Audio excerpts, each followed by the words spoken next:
Good evening, ladies and gentlemen, and welcome to the Town of Cedar Lake, July 15, 2026, Plan Commission meeting. Please rise for the Pledge of Allegiance. I pledge allegiance to the flag of the United States of America and to the republic for which it stands, one nation under God, indivisible, with liberty and justice for all. Roll call, please. Mr. Becker? Here. Mr. Carnahan? Here. Mr. Parker? Here. Mr. Hunley? Here. Mr. Kapora? Present. Mr. Swick? Here. Mr. Wilkening? Here. Mr. Kubiak is absent. Mr. Sherry? Here. Mr. Austin? Present. Ms. Heidig is present. Okay, minutes from June 17, 2026, public meeting, they were distributed. If there are no corrections, I will entertain a motion to approve. So moved. I'll second. Motion by Mr. Parker to approve, second by Mr. Becker. Roll call, please. Mr. Becker? Yes. Mr. Parker? Yes. Mr. Carnahan? Yes. Mr. Swick? Yes. Mr. Hunley? Yes. Mr. Wilkening? Yes. Mr. Kapora? Yes, motion carries 7-0. Number one, Nathan D. Viss, final plat request. Owner BSC Real Estate LLC, 2743 Highway Avenue, Highland, Indiana, 46322. Petitioner Nathan D. Viss, Viss Law 13830, Alexander Avenue, Cedar Lake, Indiana. Vicinity of 12921 Parish Avenue, Cedar Lake, Indiana. Petitioner seeks approval for final plat.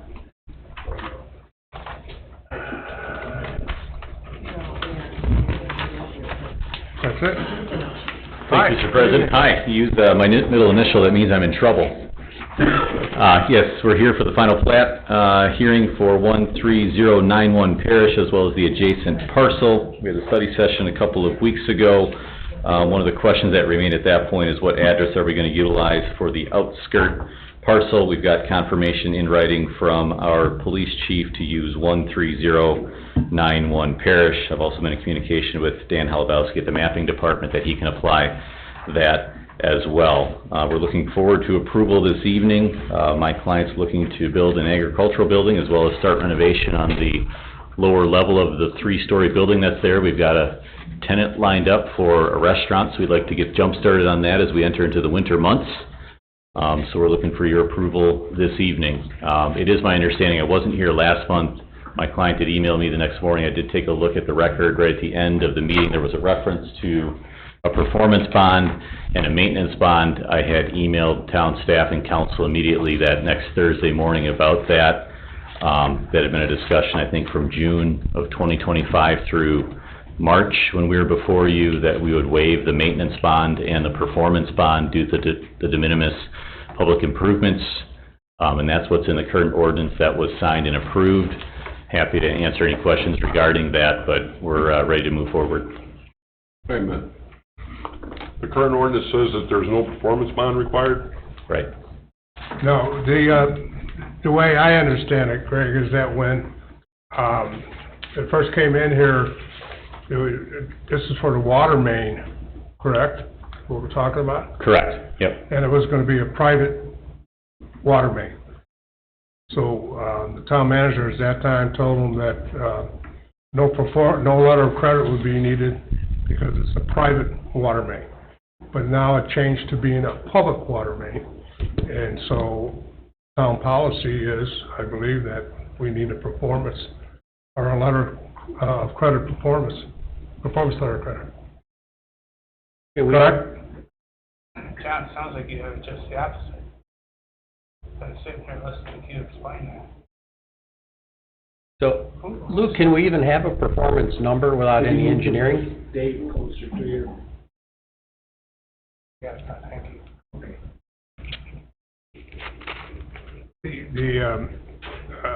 My understanding, and this is from talking with Tim today, is that once their engineering is done, then Luke would be able to come up with a number for that. But until that time, we really can't come up with the number. So I would think any approval would have to state that, once engineering is done and, we can work up a number as to what that letter of credit is. So it needs a contingency if it gets approved. Pardon me? It needs a contingency if it gets approved. Correct. Correct. Is that, Dave, you think, you concur with that? I do, it's not real clear, for sure. We have a PUD here. We're dealing with private utility in effect. So that's the reason this has come up, and now it has been drafted into the agreement. We don't do it usually, but once in a while it happens, and it did here.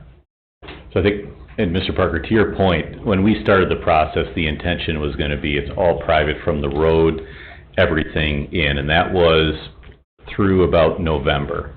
Then in November, when we sat down with town staff, there was a thought process to say, well, wait a minute, maybe it's better that the town has not only the easement, but also owns the water line from Parish down into the valley where there's going to be the Buffalo box and the shutoff, and from there, there's the laterals to all the potential commercial development. What we then worked into the agreement at that point is that we would pay for all of the installation, whether it's the fire hydrant, it's the Buffalo box, the lift station for sewer, the water line, everything. But we continue to have in the PUD that any maintenance and any installation performance bond would be waived due to the de minimis size of everything. We never changed, hid anything of that. And I think part of the process that I had outlined at that point was this is a little bit different than, say, we're going to put in a 300-unit residential development. You don't want to get halfway into the development, developer goes belly up and you need to finish the water line. The other thing that we put in here is, and I think this was for the town's protection, is that no commercial development or enterprise can happen with the existing 3-story building or the development of the wedding venue behind it unless the water line is installed. And that's where the town has all the power. My client can't operate a bed and breakfast, can't operate a restaurant, anything down there unless that water line is installed. And that was part of the timeline that we had, is to try to, by September, get the application downstate, and then within 6 months of that approval is to get that water line and sewer line in. But it is built into this PUD in several spots that the maintenance bond and the performance bond is waived, and that was language that was in there from June of '25. Well, the only reason it's here now is for explanation, but it's in the documents. Please remember, we had a large number of consultant transfers and changes. We had personnel changes, a lot of negotiation that occurred. Yeah, I know there was a lot of back and forth. Here's my concern, Dave. I know once bitten, twice shy, but the planning commission has been over backwards to work with people in the past and gotten, particularly me, I'm soured on the fact that we've allowed people in the past to not do a performance bond, and then they don't perform the work they say they're going to do. In one instance, property got sold after there was agreement. I'm going to do this down the road. Sell the property. We don't have a performance bond. The extension never got done. And now there's a new owner that we can't hold responsible. So, well, that's the deal that got made here, and it was over a period of time in which town officials negotiated that, with, myself included. The town is not in a danger position at all because of the term that Nathan just described. There will need to be construction of the improvement before they can take occupancy. I think, Mr. Parker, to your point, I understand what you're saying, and I think that's what makes, we talk about how this project is so unique. And that was one of the things that we talked about, is that nothing commercial can be done down there unless that water line is installed first. And the entire cost of the water line is on my client. The entire cost, if the engineers decide that there needs to be turn-in lanes, is on my client. All of those things need to be achieved before any commercial development can be operational down there. And that's the security that the town has. That it's different than a commercial development such as Railside or any others where you get halfway in and suddenly it's not finished. You need the bond to finish it. Here, it's either in and operational or it's never installed at all. Please also remember the ordinance and development agreement within the ordinance is recordable instrument. It will be picked up, being watched, in addition to our own staff watching. Of course, the wedding venue would be considered commercial operation. Absolutely. Yep, Mr. Welking, absolutely. And that's, I actually put that language directly in there. I can cite it here. And that was something that I worked through with Mr. Kubiak. I'll read it here. Parties agree no commercial operation out of the existing three-story building shall occur until it is connected to the town water and sewer utilities. And that was meant to protect the town. I said the wedding venue. Yeah, so the wedding venue would So be the giant tent in the back wouldn't be considered a commercial wedding venue? if you were to put up a tent, so to speak, it wouldn't have sewer and water to it. Most likely it would operate out of the food coming out of the existing building, But it so would to be a speak. commercial operation. That would be, yeah, yep.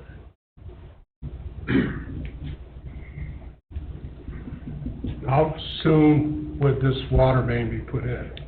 So the engineering is the next step. Rough drafts of where we're at were sent to Luke and to Tim just to give a sense of what we're talking about here.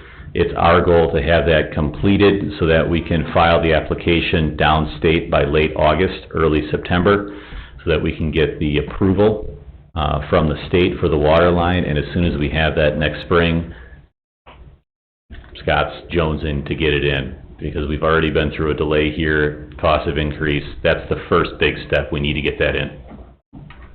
So if it gets approved by state and everything in late spring, the water main would be put in by October? We have 6 months, we agreed, and we committed to the town from the date of approval from the state. We have 6 months to get it in. And we've been actively communicating with Mr. Kubiak as to the location of the nearest water line, how we're going to connect to it, et cetera. Can you come up with just a speaking terms, rough cost of what it would be for that? $100,000, $200,000? Based on where the engineering is, it would be rough. It would be very preliminary. Like, there's not even a size of the water main on the plans that I saw. So without knowing the depth, size, it's really hard to come up with a accurate letter of credit amount when you don't have, essentially we'd be at final engineering normally at this stage, and they're just not there yet. So it's tough. We've been waiting on information from town staff as to size that's available, as well as, what's the word, Scott? I need to get flow tests, I Flow. need to get flow tests done, and I need to know, I need hydrant numbers. Hold on, Scott Biller, 12921 Parish Avenue. I was gonna say the other, anyway. Here's my question for the planning commission. If I decide not to do anything, and I never do this water line, and I get a performance bond, are you guys gonna come on my property and run a water line? It would have to be written in some kind of But agreement. why would you come, the performance bond is there to make sure that I perform and put this in. So if I decide, I go bankrupt, and I decide I can't do this TV, I'm not doing anything, are you gonna call in that performance bond and put an 8-inch water main onto my Well, property? that's usually what a performance bond Correct. is designed to do. Correct, but you're not gonna come put an 8-inch water line onto a piece of property that the PUD died, are you? I guess it depends on the situation, It's, the exact situation. you would I mean, get your What you're money. talking about is a hypothetical. He Well, I could, understand that, but. I'm just saying- Hypothetically, if you went belly up and it went bankrupt, somebody could buy the project out of the bankruptcy court and continue on with the project. How do we hold them responsible? Yeah, I see the language in the PUD. I just know that we have a signed document that you guys signed that said that we were gonna waive this performance bond. The president of the town council signed it. I guess my question too is, can you guys all tell me you read that PUD? I read the PUD, it's been a while.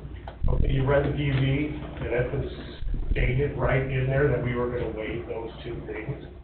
I think, And there's- I think what the confusion is it's changed since then, whether it's gonna be I'm private or saying the public. last PUD that you guys sent to the town council, that you recommended to go to the town council president signed that contract. I'm sure that he did. And then, so that's not a breach of contract if you say, no, we need to have you, what if I wanna change something? I need to defer to legal on that. Is it a breach of contract? Not necessarily. Depends on the terms we're talking about, what other terms are affected by those terms, What is that? and how they are tied into the replacement and/or rehabilitation responsibility. We're going through that right now, a couple of matters in this town on projects like this. And the town steps in, takes the money, and does the work. That's the standard practice. But we never wanna do it, but sometimes we have. We don't want to be a contractor, a developer, we don't want to build venues like they're proposing, for sure. But that's the surety that it'll be completed, which is what this is about. Back to gentleman's question. If he doesn't do it, he could get that money back in 3 years, and nobody does it, and the whole agreement is defunct? And it has a term of time in that agreement. Yeah. That would be if the town wouldn't pull it before the time frame. Right, Yeah. there's time Yeah. periods of it. Yeah, Yeah, if he says, he says, I got a Yeah. problem, I need another year, right. those kind of things. No, I fully appreciate, Mr. Parker, your concern here, and that's where I think from the beginning, this is such a different animal than, And Nathan, I concur with all of that, but this is typically why projects get engineering and costs in place before an approval happens. And we slow walked through all this stuff and it got an approval before all that's done. Now we're doing it in reverse. And we want a different set of guidelines than everybody else has. Or something that the town can't enforce, maybe they can, maybe they can't. So, there's a lot of ifs and buts.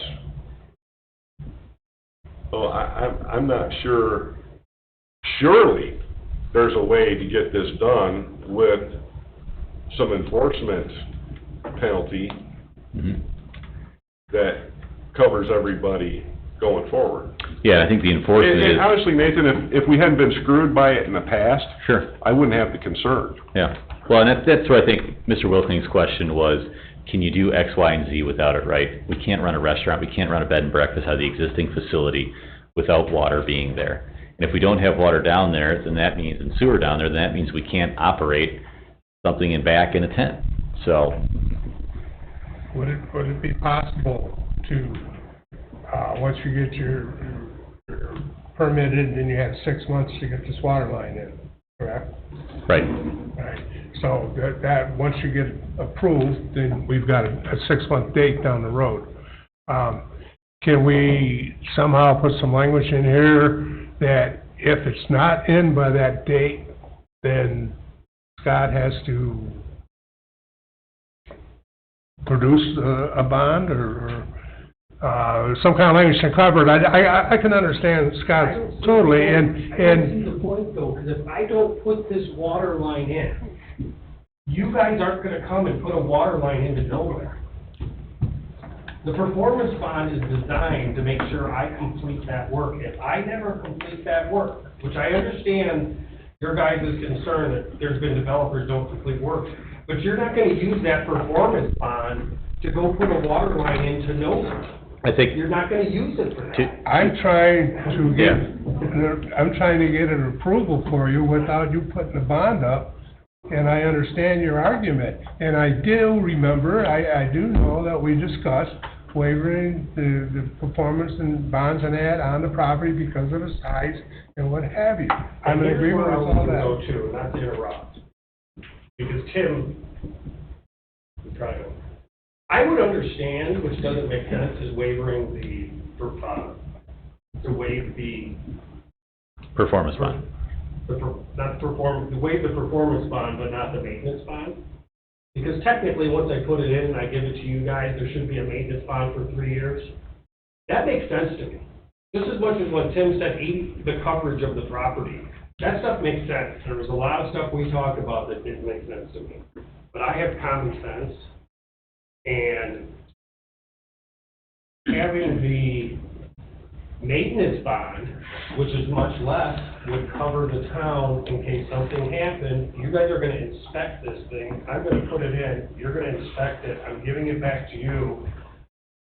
You shouldn't have waived the maintenance bond, in my opinion. I mean, I'll take it, it's in the document, but the performance bond makes no sense to me because of you guys aren't gonna use that performance bond to go put a water main into nowhere.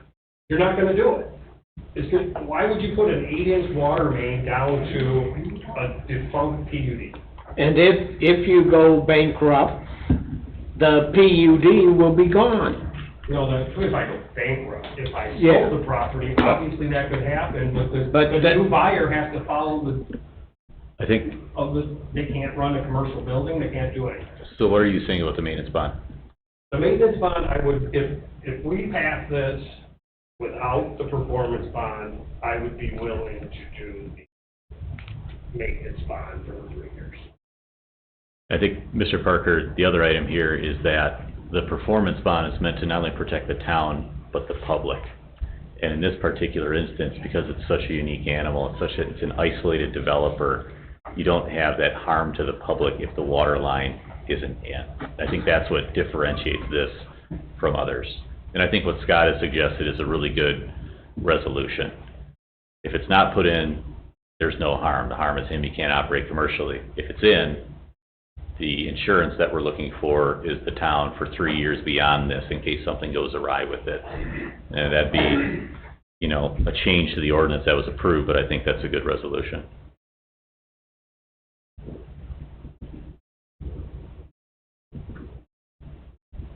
I think it's a good resolution. Who waived the maintenance?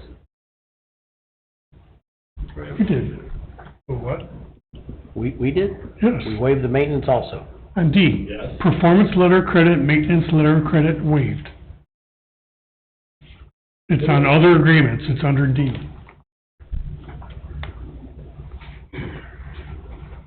For 18 months. Sorry. Who brought this up to you, Nathan, Tim, or Who's that? who brought the bond part up to you? I got a text message from my client after the meeting last month. I looked at it, I went, wait a minute, that's not what we agreed to, and I sent an email the next morning to town staff and to legal and said, this is my understanding, we've never done anything under the table, we've been transparent since the application.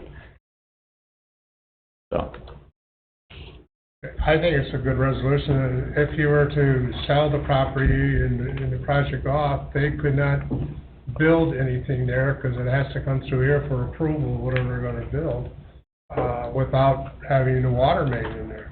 and I think on top of that, And so that in itself kind of protects him. It's not like he's putting in 600 homes or something. It's his project, it's him. So I think a good solution is we should approve it, that we put the language in the motion to have a maintenance bond once the line is in, for the 3-year maintenance bond as we normally get. and Mr. Chairman, what I can do is draft a miscellaneous instrument that's recorded against both lots that reflects what you would agree to this evening, if that's what you would agree to, and that can only be released if it has the consensual signature of the owner and the town, and that way the town's protected and any possible future owners would be put on notice of that as well. I'm okay with that, but I got 6 other members up there. I'm okay with it. Luke, why was there discussion about this recently? Because of the change from private to public? Exactly. I think when this was originally discussed, there was literally going to be no public improvements associated with this. We then learned that a portion of the water main would be turned over to the town, and that's basically the heart of the issue. To complicate matters, the order of this has been a little bit out of whack, and normally at this point in time, at final plat, we have final engineering plans, which allow us to have all the details necessary to calculate a cost for those public improvements, which, as you all know, is the basis for these letters of credit. So, even if you were to suggest a maintenance letter of credit for this, we're still left with the issue that we still don't have plans, at least now, that would allow us to calculate an accurate amount. That would have to come down the road when they're ready. And therein lies the hangup. And honestly, it's not our fault. I mean, Nathan has been the presenter on this and the planner on this since the beginning. In most cases on situations like this, we have an engineering firm that's already done that engineering, and we know what it is. Mm-hmm. And then he can come up with a calculation from that. We didn't get that on this. No, and we've been upfront from the beginning that we didn't have it because the wide variety of possibilities I'd like here. to take up on that, why we don't have an engineered plan. Because how could I have done an engineered plan? We bounced back and forth between this PUD. How could I have drawn an engineered plan without getting through the PUD? It's not an industrial park where I'm coming in and handing it to you. I had to find out what was okay. Well, and I agree that that's what makes it different, but it also creates a different situation for us because, like Luke just said, it got done in reverse. Now it's in reverse, and now it's changed, this has changed. And God knows what else is gonna change. The maintenance bond, I think, is a simple fix. It would just be an agreement that at that time, it has to be subject to the town engineer's review and approval as to an amount for the maintenance bond.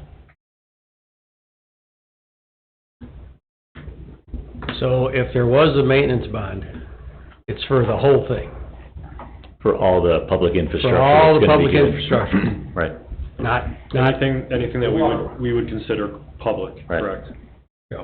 is the sewer line gonna be private? that's private, yes. Yeah. I think it's just a water main, Kerry. A section of the water main, right? Correct. So the maintenance would cover all the hydrants that show up on the print, not just the few that may have been installed to get us to this phase or to that phase. Well, it won't be there. We're putting one water main in and we're tapping off. The water main's gonna go to a certain point that's given to the town, and then all the other taps, as we talk about all these other taps, it's gonna be 4 taps. You guys keep talking about all these businesses that are out there, it's gonna be basically 2 buildings. I'm talking about hydrants. Correct. Well, that'll be another thing. There'll be more than 4 hydrants back there. No? 250 feet, is that what the ordinance is? Could be. Well, I might want to fight that is, do you really want me to put a hydrant in the middle of the field that, go down? But those are gonna be private, Mr. Wilking, that's on the private side of the line, but we have to build No, them. Some of them are, none of the fire hydrants will be on the private side. okay, because the lines aren't that long, all right? The town's water is gonna go all the way down to that building.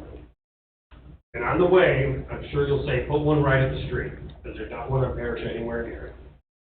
And then 250 feet down, we'll have to put another one. And another 250, we'll put another one, and then the 4th one most likely will be the one on the building for the sprinkler system, hydrant. So you'll own all of them except for the one on the building, eventually. But it'll be 3, hopefully 2.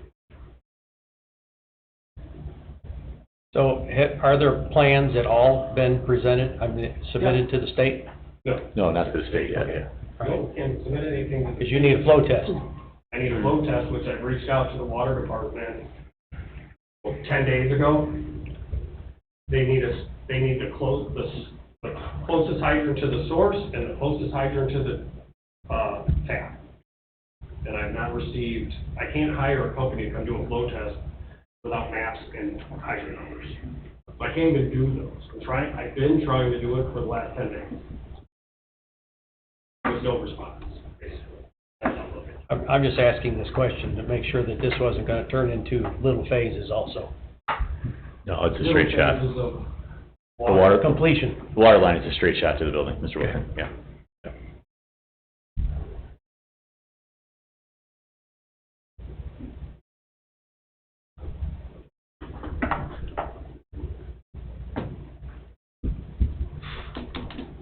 Chuck, you got anything?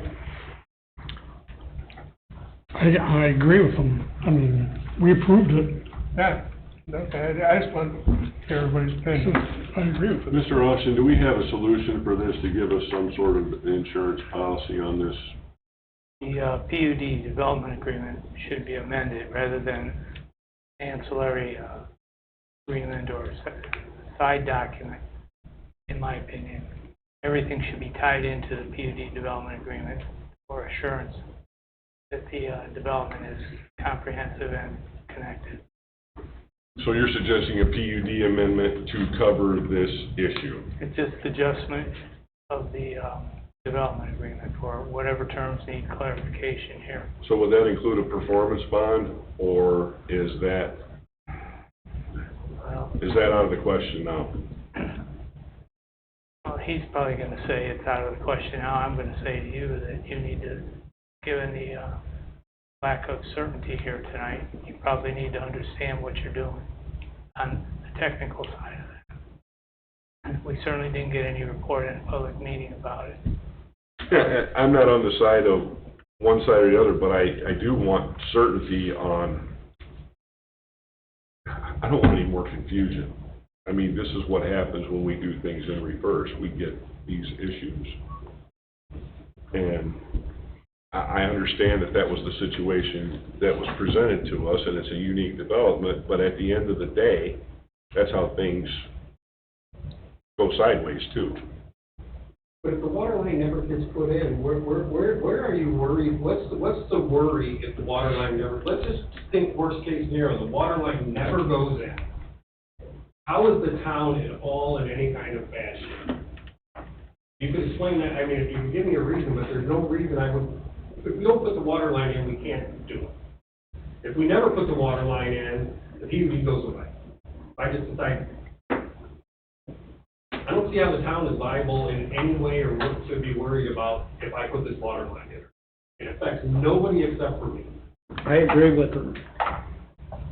Luke, you have final say on the water line and the size and everything? Well, yeah, we'll review the plans that Adam prepares, make sure that all meets, obviously, all the applicable Right. codes and regulations and all And that. that's built in this.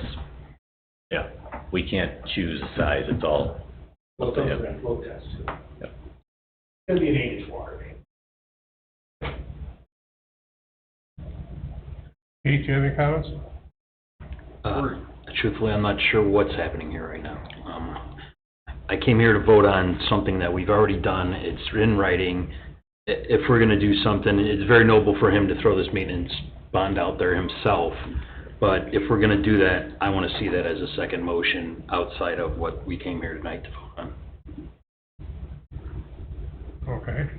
You said you talked to Kubiak, where's he falling at on this? I mean, he's got more experience with that than all of us. Where's he falling at? I didn't quite understand. What did Tim tell you about this? Oh, he just said, Nathan was against a bond. Basically what he said. He said, because, it went from private to public, now a bond is necessary for the water main. And, that basically was his opinion, because it went from private to public, and we need a bond. I, in agreement with Scott there, is that if it doesn't get put in, why would we pull the bond? What are we gonna do? I mean, if the road isn't finished and you got houses going up all around it, you're gonna pull the bond and finish the road. But he can't put up a house, he can't put up any commercial, he can't do anything if the water main isn't in there. So, I mean, I think that in itself is our guarantee of having it done. And then, like Pete said, he was, it's very gracious of him to offer the maintenance bond, letter of credit, So I think, I'm in agreement with maintenance, the approval here with a letter of credit, maintenance letter of credit, once the water main is in. with amount to be determined in What coordination the amount to be by the town determined, engineer. or $1 million, whichever is larger. Just go for his wallet, really. Yeah, I agree, this thing is kind of puts it around how we went about it, but, I mean, one day it's, we got monks saying mass, and the next day we're feeding chickens. You know, Did you say and chickens? everything just went, so here we sit, but I think that's a good solution. Everything else is pretty much in place for our protection, town's protection, correct? But we've done this multiple times here on this, and we keep going backwards. We've already signed off on this, and now we're talking about it again, and I don't understand why that is. Well, Pete, we're talking about it again because it got presented backwards. You know, we're talking about it again because nobody read that. You can say you read it, but if you would've read it, you would've saw that. You guys cherry picked the PUD on what you wanted to talk about. And I don't wanna get on any defensive thing here. I've been coming here, but that's what has happened. Nobody read this thing. It's 15 pages long. It wasn't that hard to read. I watched you guys skim through it, and I don't wanna get into this conversation, but it was clearly stated the whole time that we were gonna waive it. We did make a change to public. And therein lies the change. It was private to begin with, but the agreement said private, correct? It did originally, Yeah, it did originally. but it changed months before. I know he doesn't want me to talk, but I want to talk. Because I don't think you guys understand the devotion to this property that me and my wife have.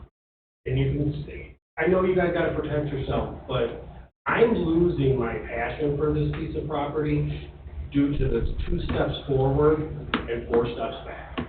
And as you guys just said, you guys signed the document. I don't care if you missed it. You signed it. And I don't want to have problems later because I'm being a jack off here. I'm just saying is somebody should have read that.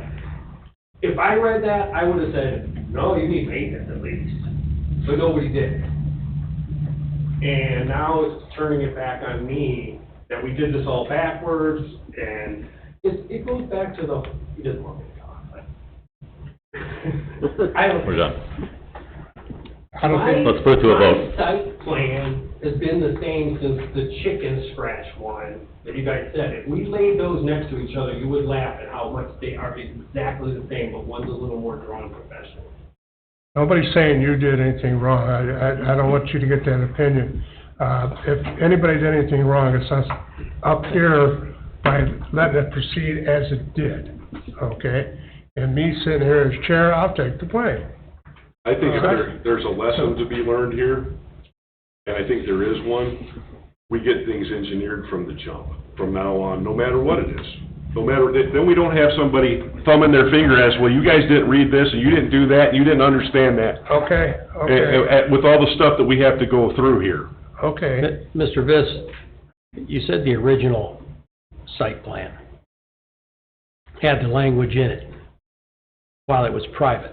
Development agreement. we had Development that in agreement. there. Yeah, yep, That's when everything was gonna be private. yep. Then it changed to public, and you're saying nobody caught the other piece, those other 2 pieces. It wasn't a matter of no one caught. We had conversations internally, and that's why the language was put in here specifically to say, Internally in this building. yeah, and we also talked about it here in November, December, we will pay for it, and we're going to install it, it needs to be inspected, and then there was the additional catch to say, you can't do anything down there commercial-wise until it's installed because of that. Correct. Yeah. And Mr. Wilson, I didn't gloss over anything in any of my presentations. I tried to be as transparent as possible. There was nothing underhanded here, so. And as Mr. Kapoor has said, there was multiple times where I emphasized that we're not gonna do the maintenance bond because of the unique nature. The public's not harmed if it doesn't go in, so. And I want to make sure, Greg, I'm not thumbing my finger at you. I'm just saying it's been there the whole time, and for someone to say it's been there the whole time. We went out of our way to work with you on this project from the jump. Anybody else that comes in here and presents a project has DVG engineer it beforehand. They know what they're gonna spend, they know what it's gonna cost, they know what their bonds are gonna be. We know all that before we ever have a presentation. We didn't have that with you because we wanted to work with you.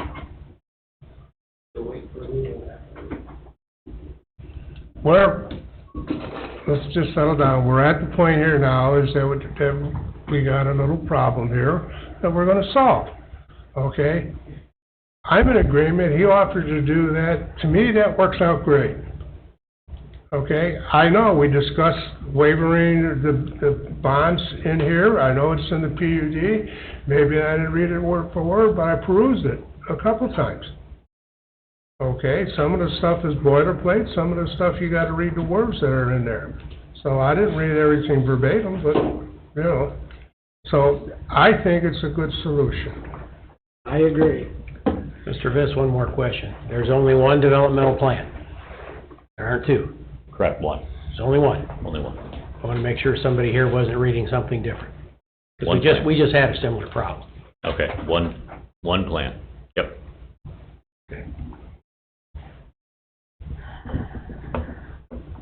Mr. Hunley, you got anything to say about it? I agree with you.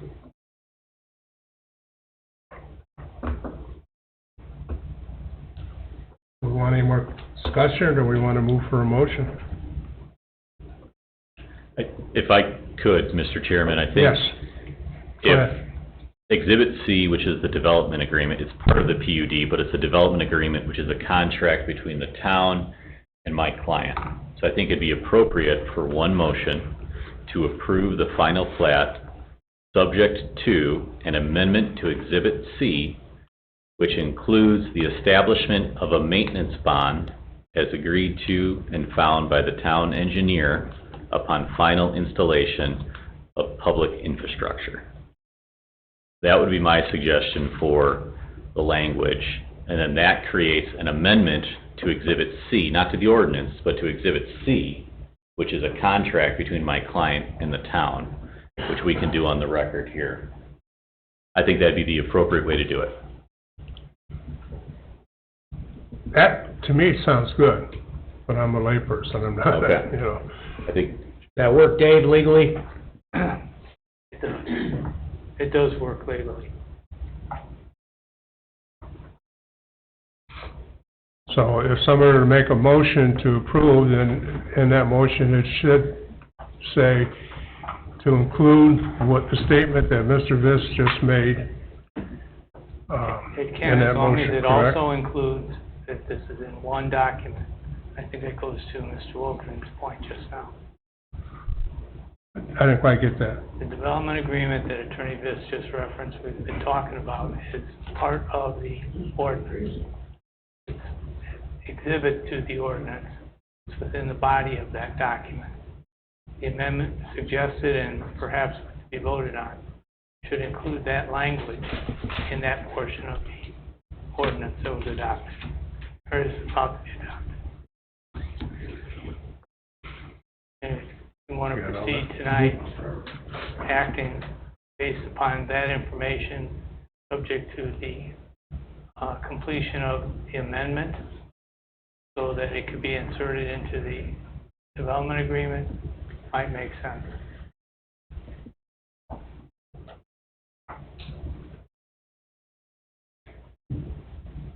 Okay, any other comments?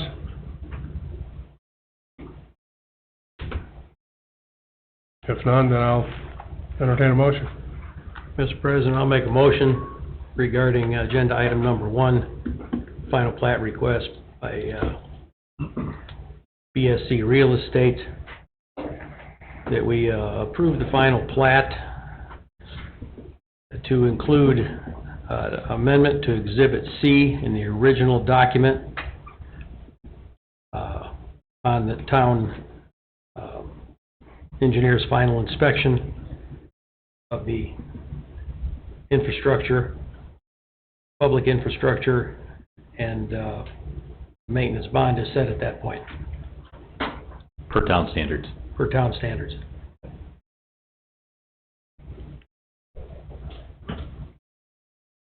I'll second it. That's a good motion. Mr. Austin? That's a good motion. Okay. Got a motion by Mr. Wilkening to approve, second by Mr. Hunley. Roll call, please. Mr. Becker? Yes. Mr. Parker? No. Mr. Carnahan? Yes. Mr. Swick? Yes. Mr. Hunley? Yes. Mr. Wilkening? Yes. Mr. Capora? Yes, motion carries 6-1. Thank you. Thank you. Number 2, Azulcar Ice Cream Shop outdoor seating area. Owner RTJR11 LLC 13228 West 185th, Lowell, Indiana 46356. Petitioner Azulcar Ice Cream Shop 13212 Wicker Avenue, Cedar Lake, Indiana. Vicinity of 13221 Wicker Avenue, Cedar Lake, Indiana. Petitioner is seeking approval to add outdoor seating on the side of the building. Is the petitioner here? There is a problem. This is contingent on him getting his variances from the BZA. He was not properly advertised With the for the publication. BZA. That's 2 months in a row there, so he had to get a deferral or continuance to, well, I forget which one it was, to re-advertise and go back to the BZA next month. And so, we won't be hearing that tonight. Do I need a motion to defer this? You should get a motion. I need a motion to defer this until next month's, Meeting? well, let's have them at the work session, make sure. That's a good idea. Yeah, let's have it at the work session to make sure that the BZA done what it has to do. John, have him follow the normal process that everybody follows. That's what should happen. Yeah, that's what we're gonna do. And everything I see what he wants to do looks good, but he's just gotta get his Yeah, windows in order. Yeah, he just isn't getting his paperwork done properly. And that's what I was talking about, Mr. Wilkening. I'll make a motion, we defer this item for 2 weeks to the planning commission work session. Okay. I'll second it. I got a motion by Mr. Wilkening to defer this to the Plan Commission work session next month, seconded by Mr. Parker. Roll call, please. Mr. Becker? Yes. Mr. Parker? Yes. Mr. Carnahan? Yes. Mr. Swick? Yes. Mr. Hunley? Yes. Mr. Wilkening? Yes. Mr. Capora? Yes, motion carries 7-0. Number 3, Star Level Performance Site Plan Waiver, owner Chad Kirchhoff, 930 Hethro Lane, Avon, Indiana, 446123. Petitioner Sarah Alice Jimenez, Yes.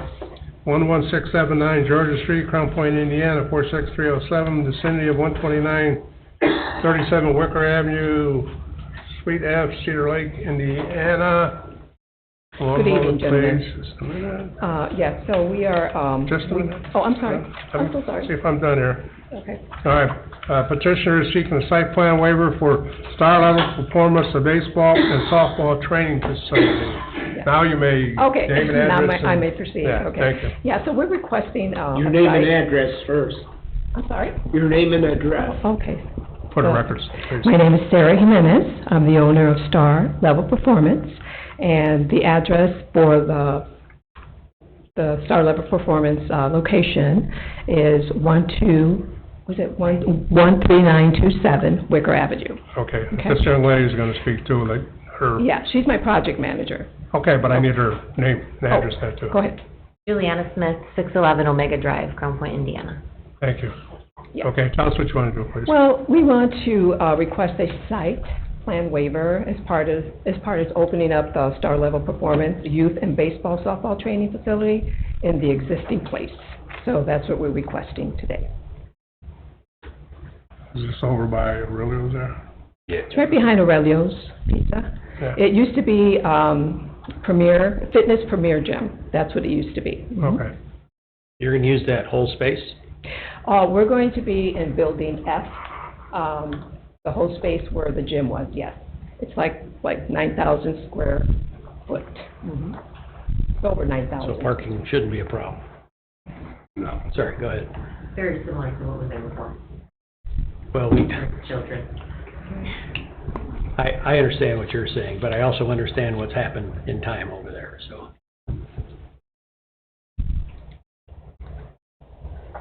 Well, it's just, chapter 17, right? Yeah, that's what it looks like. Yeah. Do we have any other discussion or questions? Pretty straightforward, I'm good with it. Yeah. No further discussion, I'll entertain a motion. Make a motion, Mr. President, we waive the site plan for star level performance in the, at 12937 Wicker. I'll second it. A motion by Mr. Wilkling to approve, second by Mr. Parker. Roll call, please. Mr. Becker? Yes. Mr. Parker? Yes. Mr. Carnahan? Yes. Mr. Swick? Yes. Mr. Hunley? Yes. Mr. Wilkening? Yes. Mr. Kapar? Yes, motion carries 7-0. Good luck and welcome to town. Thank you. Appreciate Thank you, it. gentlemen. Have a good evening. Number 4, Majeski site plan waiver. Owner Henn & Sons, 13733 Wicker Avenue, Cedar Lake, Indiana. Petitioner Norman Majeski, 13318, 13324 Wicker Avenue, Cedar Lake, Indiana. Vicinity of 13318, 13324 Wicker Avenue, Cedar Lake, Indiana. Petitioner is seeking to expand business use of the second building. Good evening. Good evening, Mr. Chairman, Hi. members of the Names board. and address, please. Norman Majeski, 13318, 13324 Wicker Avenue, Cedar Lake, Indiana. Thank you. 46303. Attorney Roy Dominguez, 7895 Broadway, Suite R, Maryville, Indiana, 46410, and I represent the petitioner. Okay. Rob Henn, 13455 Parish Avenue, owner of the property. Okay, I see you updated your site plan, and there's 53 slots, is that what's in there? 57? I thought we agreed on No, we 53. actually changed it because it's actually less issue than it was last time. I believe at the previous meeting, Mr. Burke had stated that it was room for 60. We kind of played around with it, and that's the drawing we've given you. We played around with it, put the spaces on there, and what works for maintaining driveway house, we were looking at 57. It's right here. Yeah, I got the drawing. You know, the 3 employee spots behind the office, the 6 customer and 1 ADA, and 48 for sales cars equals to 57 spots. The 9 by 18 for sale cars, the 10 by 20 for the remainder. We also put in there a space for the, to unload the cars and things of that nature, so it's not out the street or on the easement.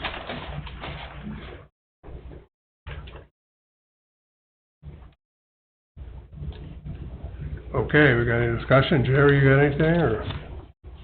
Dave, I asked 2 weeks ago, the existing waivers, do those need to be included, that we're modifying this again?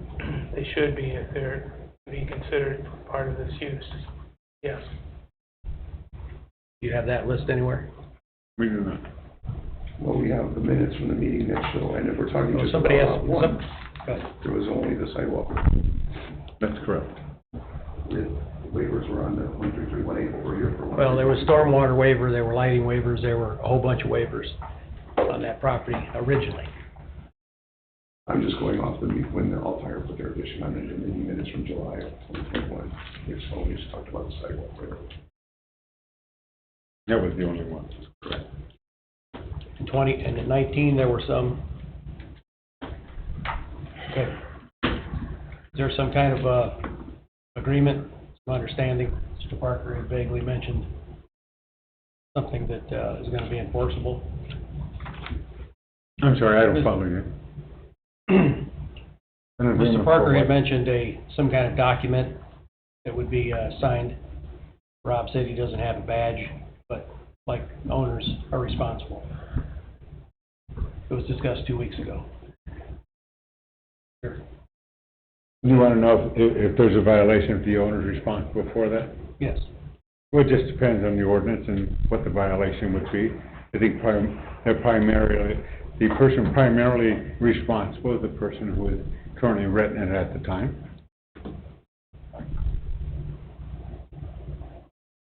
Could you cite both of them? I I think so. particularly would like to see some things in an agreement, and the waivers previously cited and other approvals need to be in there too. I don't want to reinvent this thing. I want it to be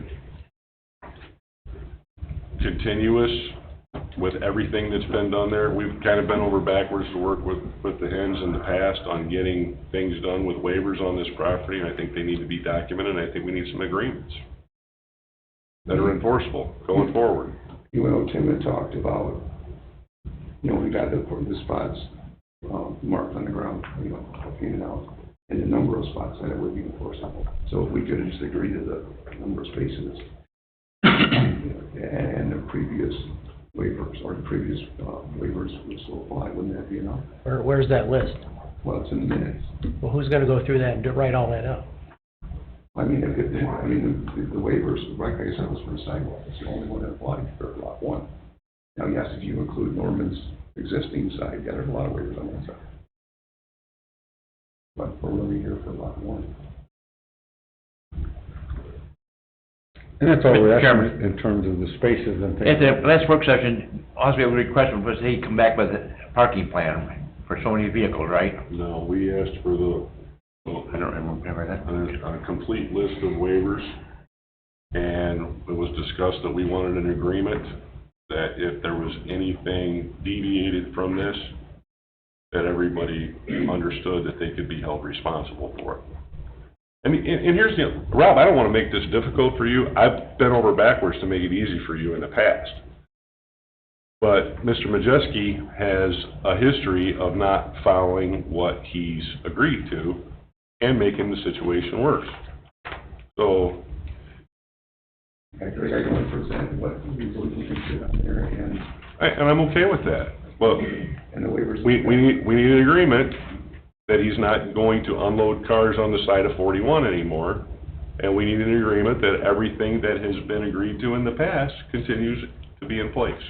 I would have to defer that to Roy. Well, I think we certainly could agree that he would not, as far as his vehicles, would not be unloaded on 41 or on the easement there. I think we have a location that on the plan that you have before you. And as far as the other ones in terms of the sidewalk, there was I believe that was approved in 2018, I believe that was. 2021, the other ones were 2018. I don't see how that requires any agreement. And on the 2018, I'm not too sure exactly the waivers that you want an agreement. We're dealing with a existing non-conforming piece of property. Right. Who enforces all the previous parking violations or unloading violations on 41? Well, it depends on the situation. Some said it wasn't enforceable. Some said that there was confusion on the number of cars. There was nothing in there about unloading cars in the right-of-way and blocking the line of sight for people trying to enter and exit there. There was nothing included in that. And he's went out of his way to make sure, in my opinion, that he's done that repeatedly. What he's doing there is more important than somebody getting out of there safely. So. Well, we've indicated it on the drawing where the new unloading location is, and we hope that can be the happens. You asked us to do that, and we did. We asked for a handful of other things. I asked for a handful of other things. And you didn't. Some things we were able to do, some things we weren't. No disrespect, not that we didn't want to, we really don't follow, I've talked to them in terms of the waivers, we're just simply asking to The property, expand the site plan and. half the properties comply with exist, what you want us to do, I'm sorry. half the properties existing in non-compliant nature. So having some of these details, I thought was rather important. Because considering another one, and another one. I'm sure people move in and out that really don't have. Now, I'm talking about modifications to the property. Well, we're not making any modifications. Building additions, all those things. Well, we're done with those, we're not doing that this time we're only asking for a change of use. And this was all gonna be fixed once, after the first one. Those are your words. Right, I mean, I'm not gonna go in there and tear the parking lot, tear the buildings down, just to. I understand. do that At this point, but yes, at some point when that is redeveloped, that will be, no doubt. But as for right now, it's just lot one, the 13324. It stays existing as it is, we're just cleaning up the parking to get the, to meet what we, the number of spots that you asked for. We changed the unloading area, it's over by the building, and so basically, and like I said, the only waiver for lot one in the minutes that we received a week and a half ago is the sidewalk. We waived the sidewalk. Now, the other one, yes, Jerry, there are tons of waivers on that one, because that's not a lot of record. And now those could be considered null and void, according to our attorney. I don't see how, the sidewalk's not there, we don't intend to put it in. It's already been waived, so it's continuing to be waived. And we're trying to comply with the current situation that people have said creates a problem in terms of the number of cars, where they're gonna be parked at the site of the parking space, where they're gonna load the cars. So we've come a long way, Well, Tim has a problem counting cars when they're moving all the time, just like anybody else would. I think that's why he asked to have the lines painted. And so we've done quite a bit in terms of trying to alleviate and make it safe over there. And also for him as well, that this is it, you have to comply with this. If the motion, just, stated that all existing waivers are included, to include all existing waivers without naming each one, because they're in place, and so you have to abide by them anyway.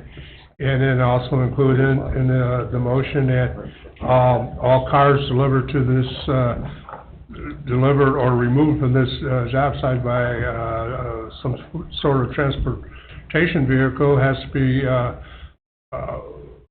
removed or loaded in on his property and not on 41. Those submittals, that submittal that he put, that's gonna be that rule. Okay, but. That'll be that rule.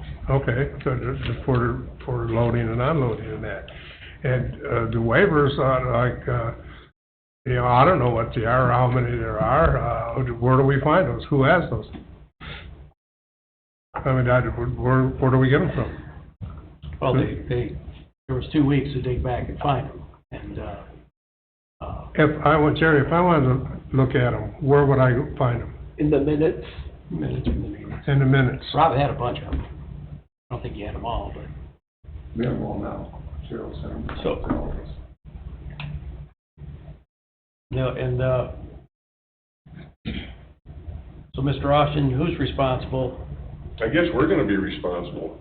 This whole thing appears to me that you're gonna make us defer this, so we can go through all that, find all the waivers, and construct a motion when we gave you the opportunity to put it together and have it reviewed. No, Greg, I don't expect you to do that. I'm not trying to put anything on you. We have all the minutes. We all were emailed them a week and a half ago. We all have them. You got them. We all have them. Why can't the motion just include it? Rob, because I do wanna get through this. Yeah. John just had a suggestion, or actually it was a question, and if Dave answers it satisfactory, then I'm good with moving forward with this with the contingencies. But I still have a question. Okay. Mr. Austin, who's responsible for the piece of property, the owner? The owner. Yes, sir. So Jerry, here, just kind of get your line of thinking. So you're thinking if Norman puts more cars than the 57, and you're gonna write me a ticket. I'm thinking of the past. And you know what? I don't. And if you're living in somebody else's house and you're renting it, and something's going on there, there may be a knock at the door, but the landlord will be notified. I've got those tickets in the past. And that's what the past, the recent past has been, less than, fruitful. Well, like I said, And this isn't about your behavior, it's about him taking it seriously. Well, I believe more than you are. I mean, I know there was a lot of difficulty between Altair and and brand price cars. But that situation is no more. So There's still another business back they there. are, but that one works real well. There's a lot, everybody gets along real well, and there's a lot less traffic, so that helps as well. Well, I agree with that. And again, I want to get through this, Yeah. but I want it to be right, and I want it to be enforceable. I said that in the work session. Yeah. I want it to be right, and I want it to be enforceable. That way, there's no headaches. Everybody knows what they're supposed to do. It's easy for Tim to go through there and see if it's right or if it's not. If there's a truck unloading cars on the side of 41, somebody's getting a ticket. I agree.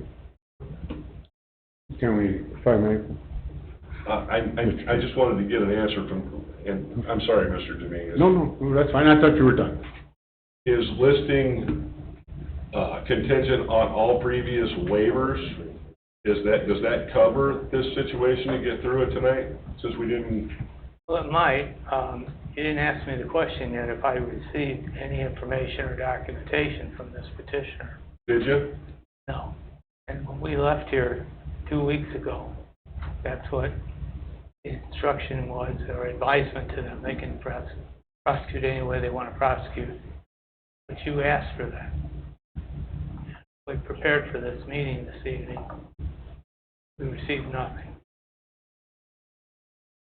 So I couldn't comment on details of the waivers or any of the related conditions, if you will. And it was finally thought that they would be doing that. Not you, not at taxpayer dollars, but them as owners of the property for and on behalf of personal business.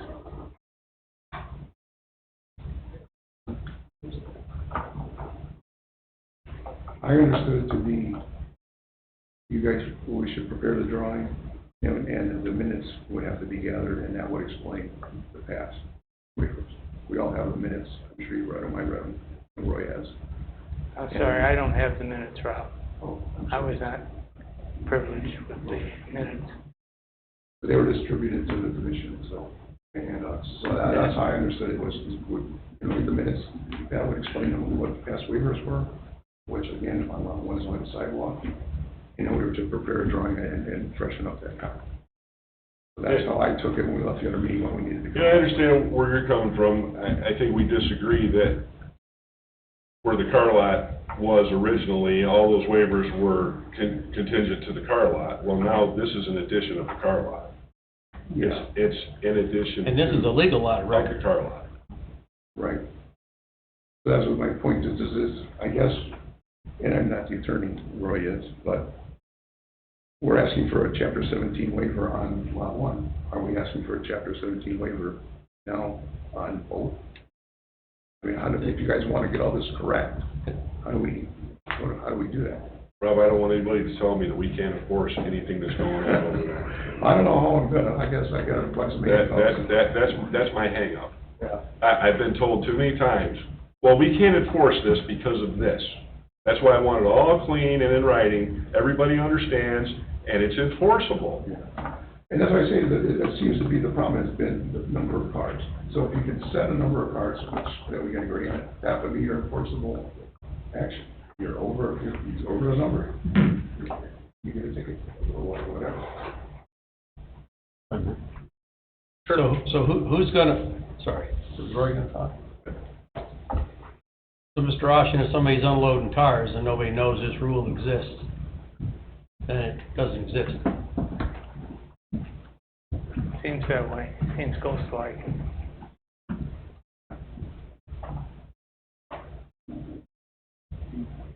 In all fairness, twice since you've been here, saw a garbage truck parked over there, running to McDonald's. Oh, that's what it is. That's not mine, It's not No, that's not your problem. That's not your problem. But that also creates a Same very problem, bad situation. creates the same Well, in problem. a year, we won't have them anyway, because there's going to be nowhere to stop. At this point, They'll just stop in the middle of the road. well, if they do, they just don't get a ticket. You know, I tried to, in the past, tell these guys not to park, and they get a tire there now and start swinging, so I don't want to do that. So, hey, If I'm doing a delivery and I see a guy pull up, I immediately summons him to go in the lot. But, you know, it says on there to unload in front of 13324. So technically, some of the guys can't read, I guess. That's when I have to go outside when they stop out front and say, hey, back in there and see where the all tires are for you at the back. And sometimes I can't communicate, but for the most part, I definitely, you know, at that point, do I call the police or what do I do? But if I have an opportunity, if I can catch them when they're out there, I immediately shag if it's mine to go in the lot.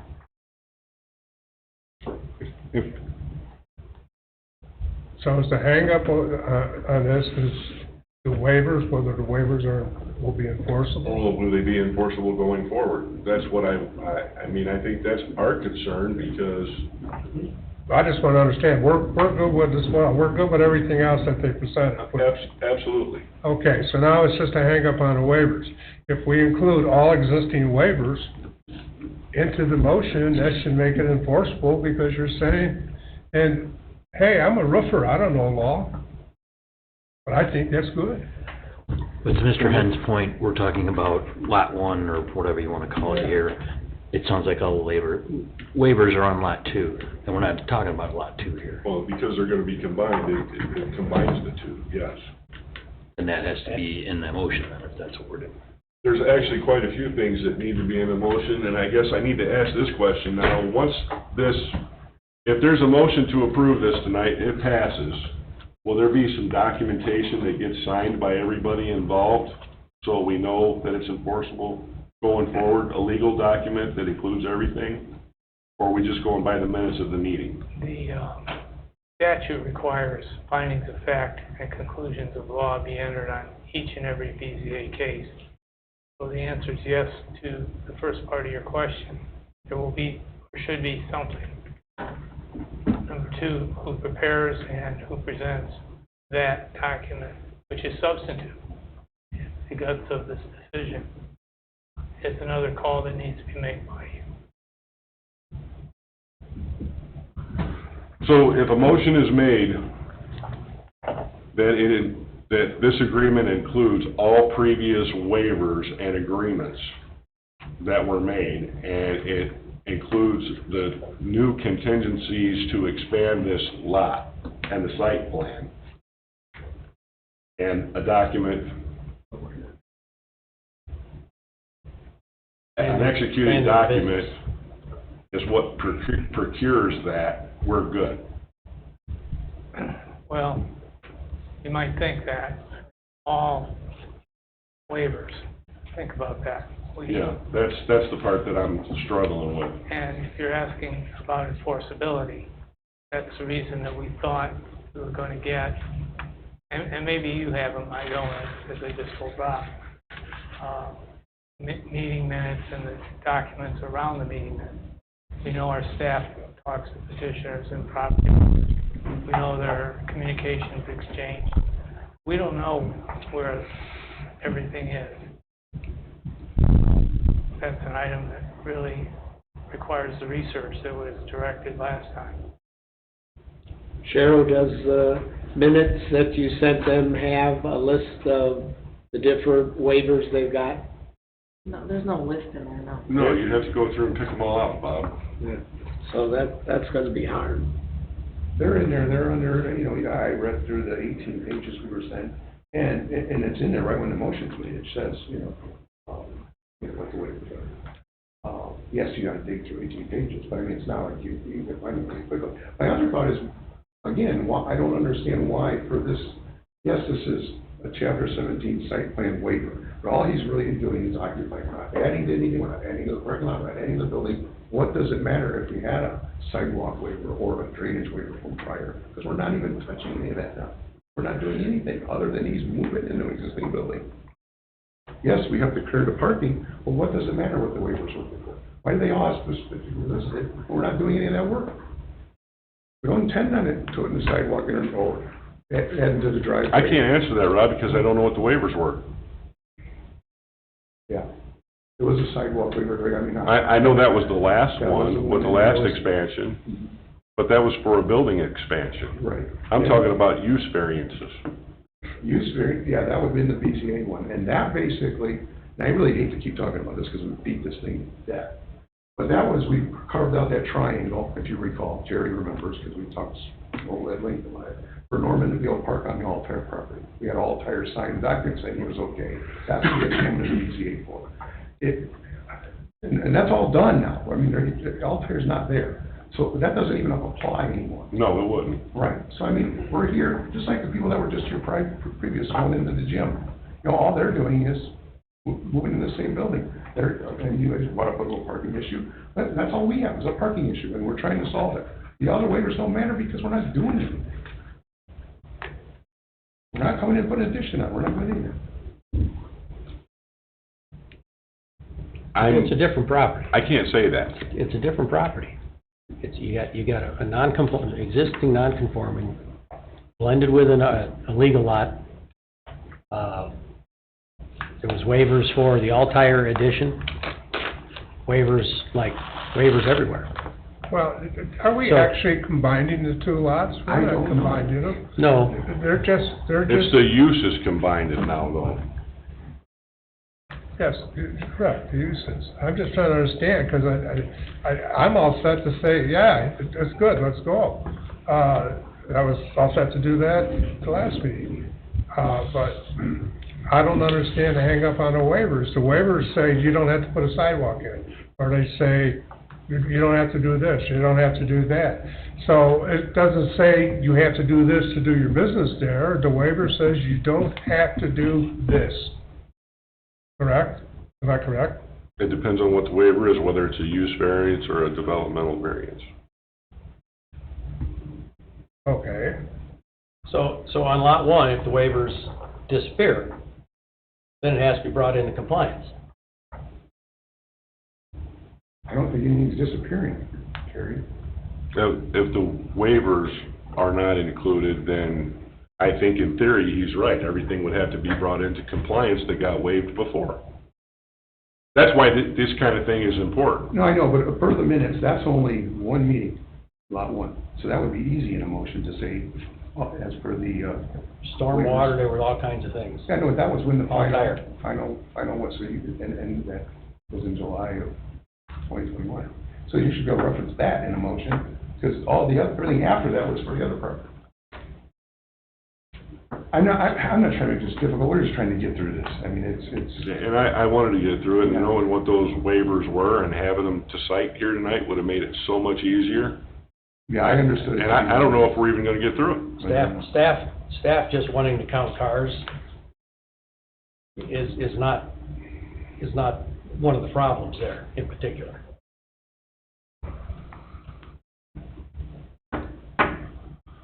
I guess I'm just gonna be quiet, I'm gonna stand behind Roy and let him take over. I think we've gone over and over it many times, or trying to comply with what you asked. In terms, I did want to address, he didn't take it nonchalantly or just didn't care. He did hire me. I did send email messages. I can't tell you how many. Oh, Mr. Dominguez, I'm not talking about from your involvement to now. I think he's taken it very seriously since you've been involved. It was before that. I think everybody's taken it very seriously since you've been involved, certainly. Yep. That was the history I mentioned 2 weeks ago. I got you, yeah. And I can only address to when I've been here. And since then, we're trying to correct it and do all these other things. And Mr. Chairman, you asked us to come up with this site plan. We did. We believe it conforms with what you had asked us to do. And we asked it to approve our request for a site plan waiver. Mr. Austin, can you help me come up with a motion to make this work and get this to where it needs to be that covers all of the bases? How much time do you have? I mean, as much time as it takes, I guess.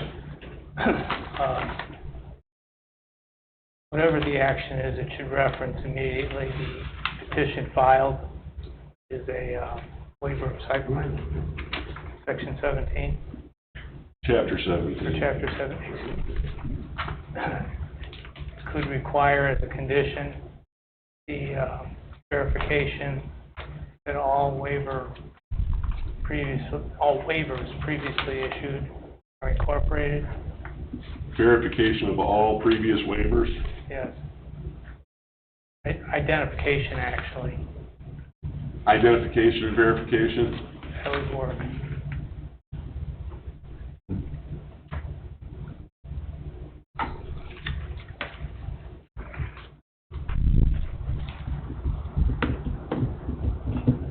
That The identification and verification of all previous waivers stay in place, remain in effect remain in effect. and are specified as follows from records of the town in public meeting minutes. Referenced, As referenced in public meeting minutes of the town. as referenced in public meeting minutes of the town.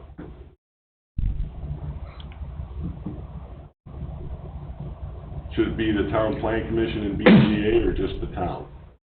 It should be the BZA and Plan Commission.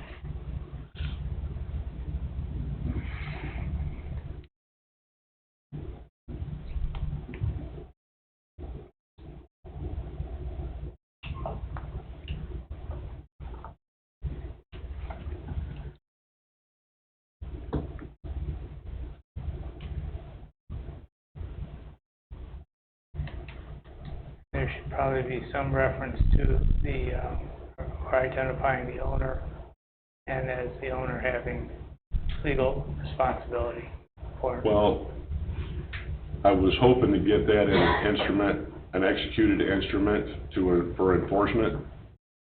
You can do that too. You can reference a requirement that there be a zoning commitment. Commitment is a Title 600 series section about commitments that run with the land and are recordable. That's pretty much what the Friary ought to be doing. That'd be a way to fix that.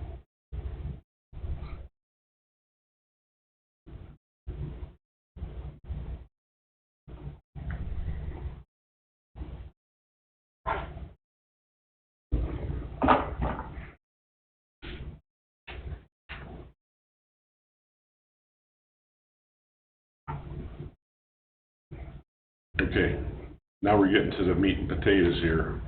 Number of cars, 57? Right there. Nothing bigger. Number of cars, total would be 57 parking spaces. But 6 of those are for staff and customers.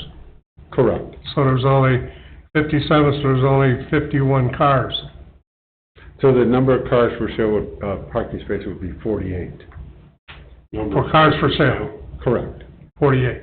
Yes, sir. Okay. The customer, ADA would be 6, and for employee would be 3. Okay. Okay. And so the total number would be 57. Okay. Outside, it's inside you can park. Right, whatever inside. Customer ADA would be 6 Customer ADA is 6, yes, sir. and 3 employees. Yes, sir.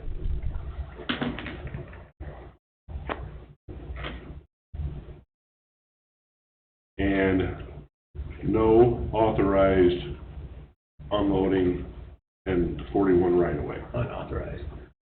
No unauthorized. Yes, sir, that's correct. Well, I would just say no unloading permit, because you'd never get an authorized You one. know what, that's good. Yes.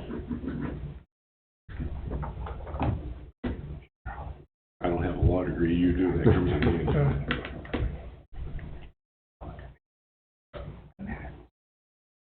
Actually, that's police experience.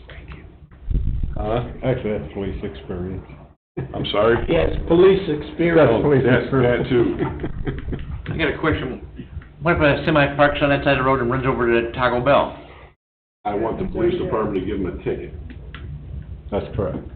That's what I want. I want full enforceability They don't For all. enforce 41 now, we're going north. Well, Jim, they need to because it's dangerous. I see them parked all over on Okay, 41. okay, let's stay on this, let's get through this. We're on a roll here. I have one more thing to add, but when you're ready.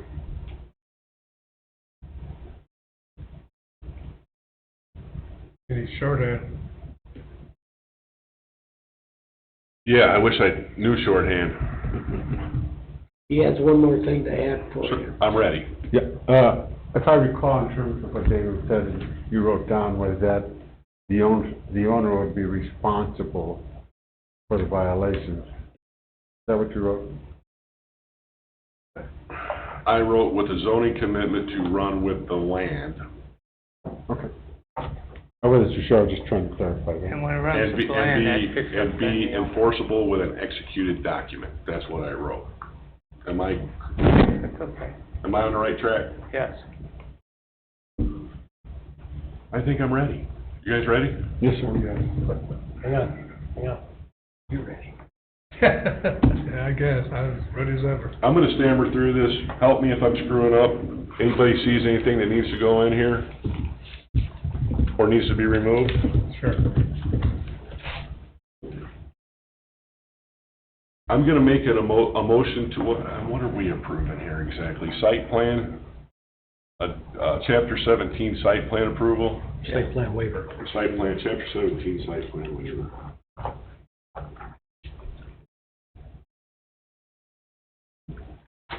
I'm gonna make a motion to approve the chapter 17 site plan waiver for Norman Majeski and Grand Prize Cars with the identification and verification of all previous waivers to remain in effect as referenced in public meetings of the Town of Cedar Lake Board of Zoning Appeals and Plan Commission, with a zoning commitment to run with the land and be enforceable and executed with an enforceable and executed document with an exact maximum number of 48 cars for sale, with a maximum ADA 6 number of cars for customers, 3 spaces for employees, and no unloading period in the 41 right-of-way. And I'll second that with a question. Who's putting this document together? You gonna put this document together, this court recordable document, Dave? I can if you direct it, for sure. I need to add that to the motion. Well, they didn't bring one. Yeah, we want one, so To be created by David Austin, the town attorney. I'll second it. A motion by Mr. Parker to approve, seconded by Mr. Wilkeny. No further discussion, roll call, please. Mr. Becker? Yes. Mr. Parker? Yes. Mr. Carnahan? Yes. Mr. Swick? Yes. Mr. Lumley? Yes. Mr. Wilkeny? Yes. Mr. Kapur? Yes, motion carries 7-0. Thank you. Thanks. Thank you very much. Number 5, Little Scouts Academy, site plan waiver, owner, Martin Matreski, 716 Southeast Street, Crown Point, Indiana, 46307. Petitioner Melissa Martin, 5814 High Grove Court, Lowell, Indiana, 46356. Vicinity of 13201 Moore Street, Cedar Lake, Indiana. Petitioner is seeking site plan waiver for Little Scouts Academy, a private micro school serving preschool through 2nd grade. Good evening, name and address for the record, please. Hi, my name is Melissa Martin. Address is 5814 High Grove Court, Lowell, Indiana. I am seeking approval today just to confirm my parking lot plan, signage, and proposed fence and safety bollards. As discussed a couple weeks ago, I just wanted to confirm some things. For the fencing, it is 4 feet high, and just to follow the ordinance with the bollards being 6 feet on center on the west and south side of the greenery area, it will be that wrought iron fencing behind the bollards, just to confirm that, because I know that was a question last time. And then for the parking plan still consists of, still following the ordinance of .2 per, there's 10 parking spots, with an ADA parking spot, on site. There will be 3 employees. And then, at max, I'll start with about 20 students, but at max in the building, it will only be 30, so that's about 6 parking spots. Just to confirm the parking plan, but also, just to give a little clarity, I do have extended drop-off and pickup times, so there is sometimes before care and after care, so there's about an 1.5 to 2 hour window, for that same amount of students. So most of the time when they're dropping off and picking up, it's a less than 5-minute times. There might be only 2, maybe 3 cars there at the same point.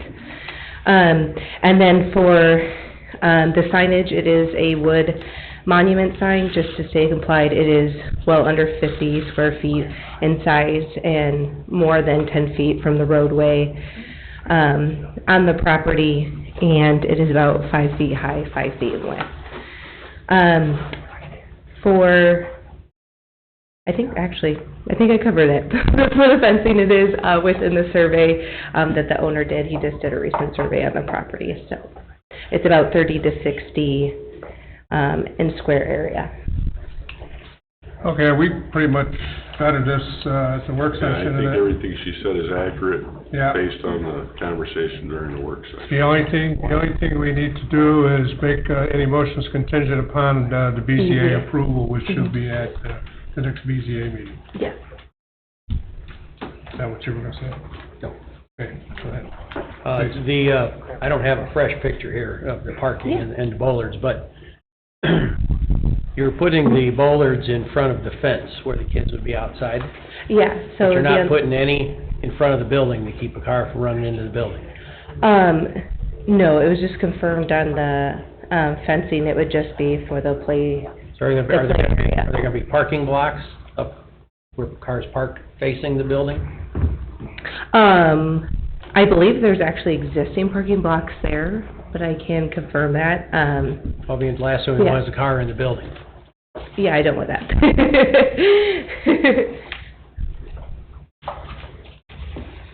So, if there's not parking blocks there, you're willing to put them in, I mean, on a safety. Oh, yeah, absolutely.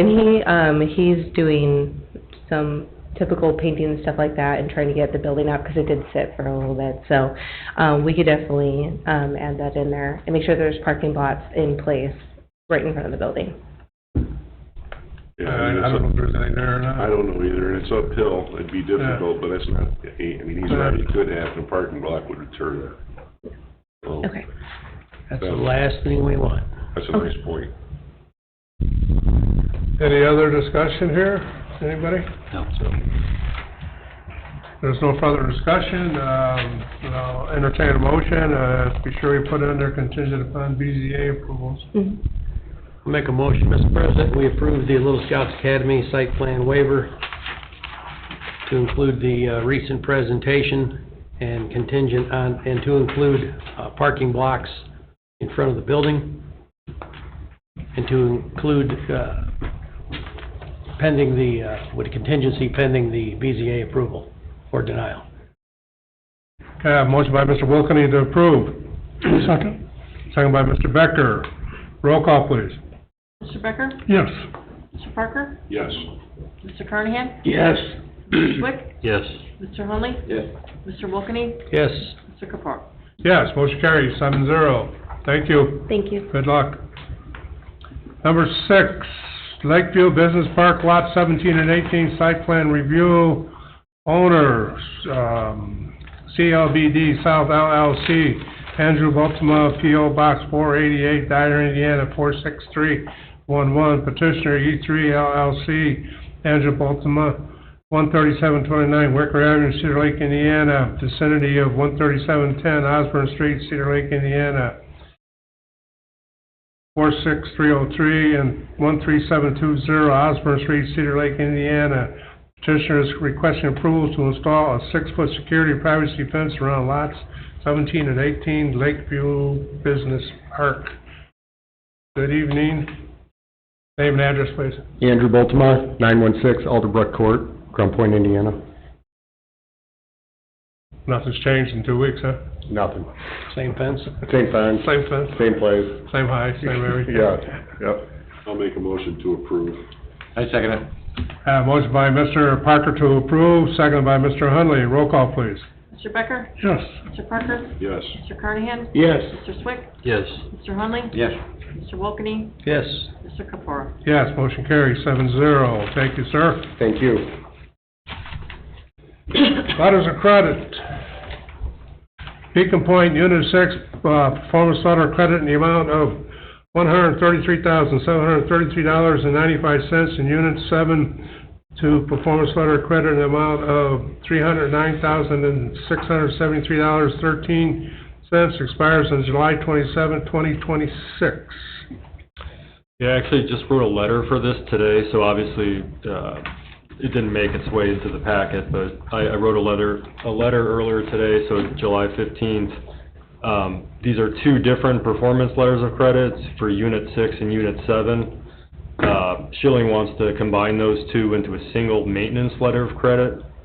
We had a short punch list of items that they completed, and that letter that I wrote earlier today is basically a recommendation to allow that to roll over into a single maintenance letter of credit, and that's in the amount of $177,362.83.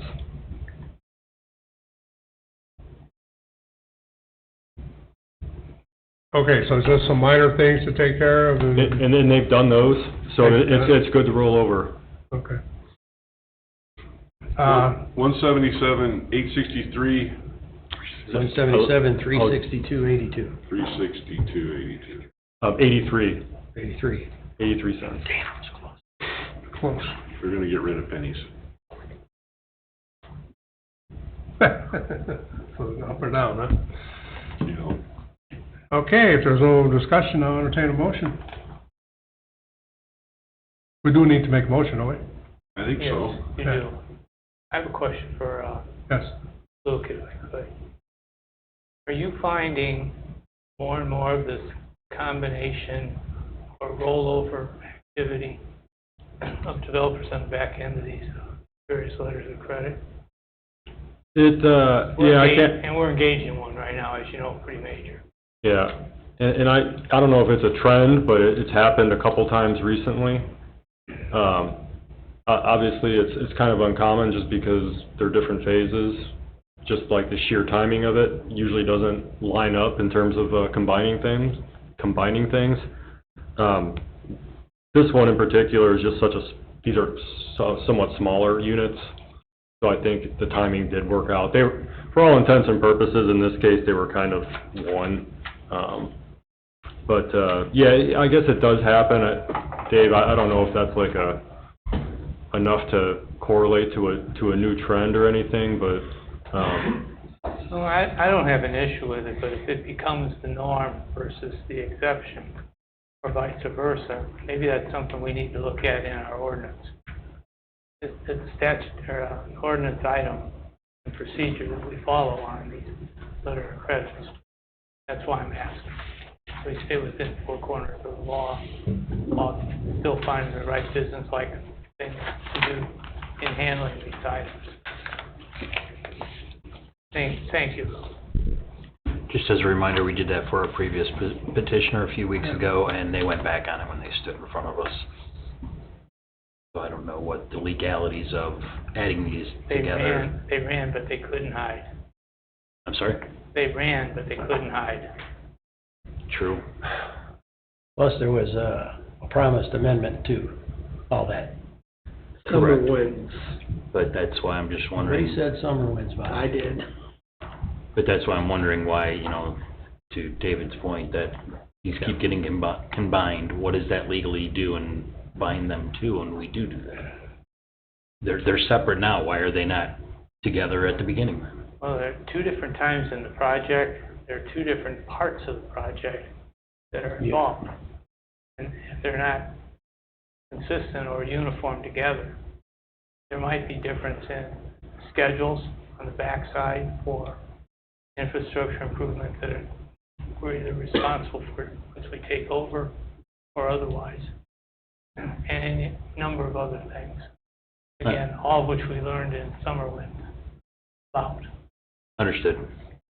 Thank you. Okay? And I'll entertain a motion on this. Make a motion, we,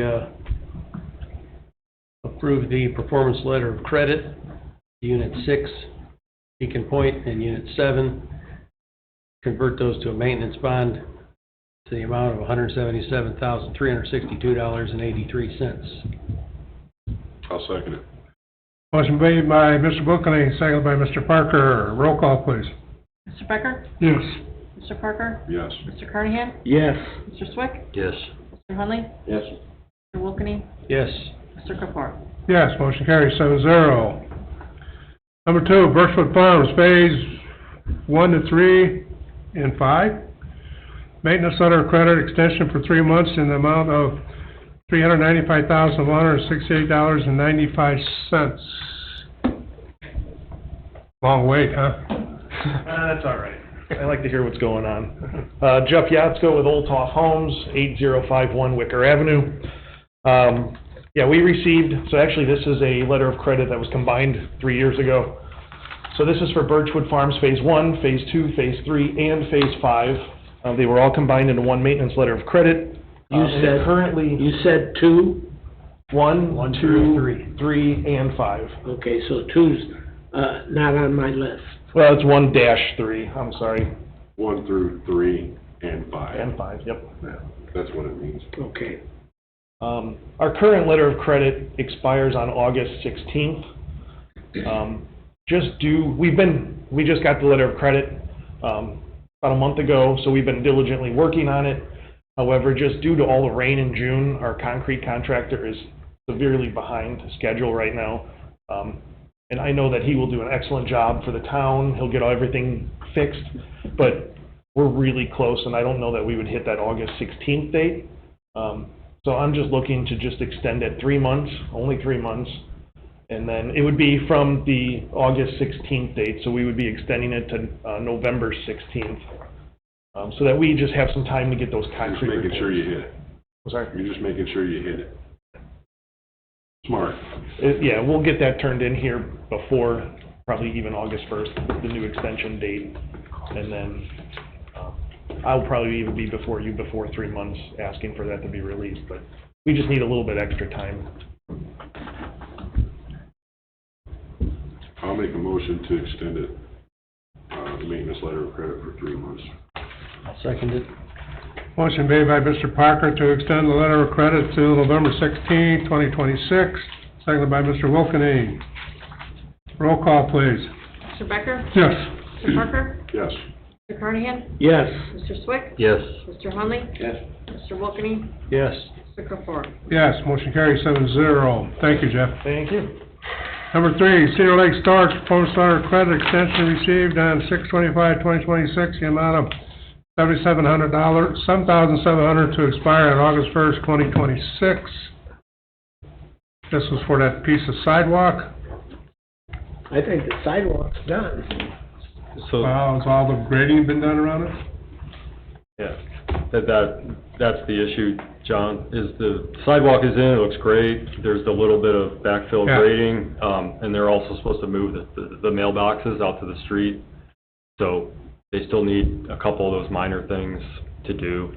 But they only have 2 weeks, so. Yeah, but they have 5 years for the sidewalk.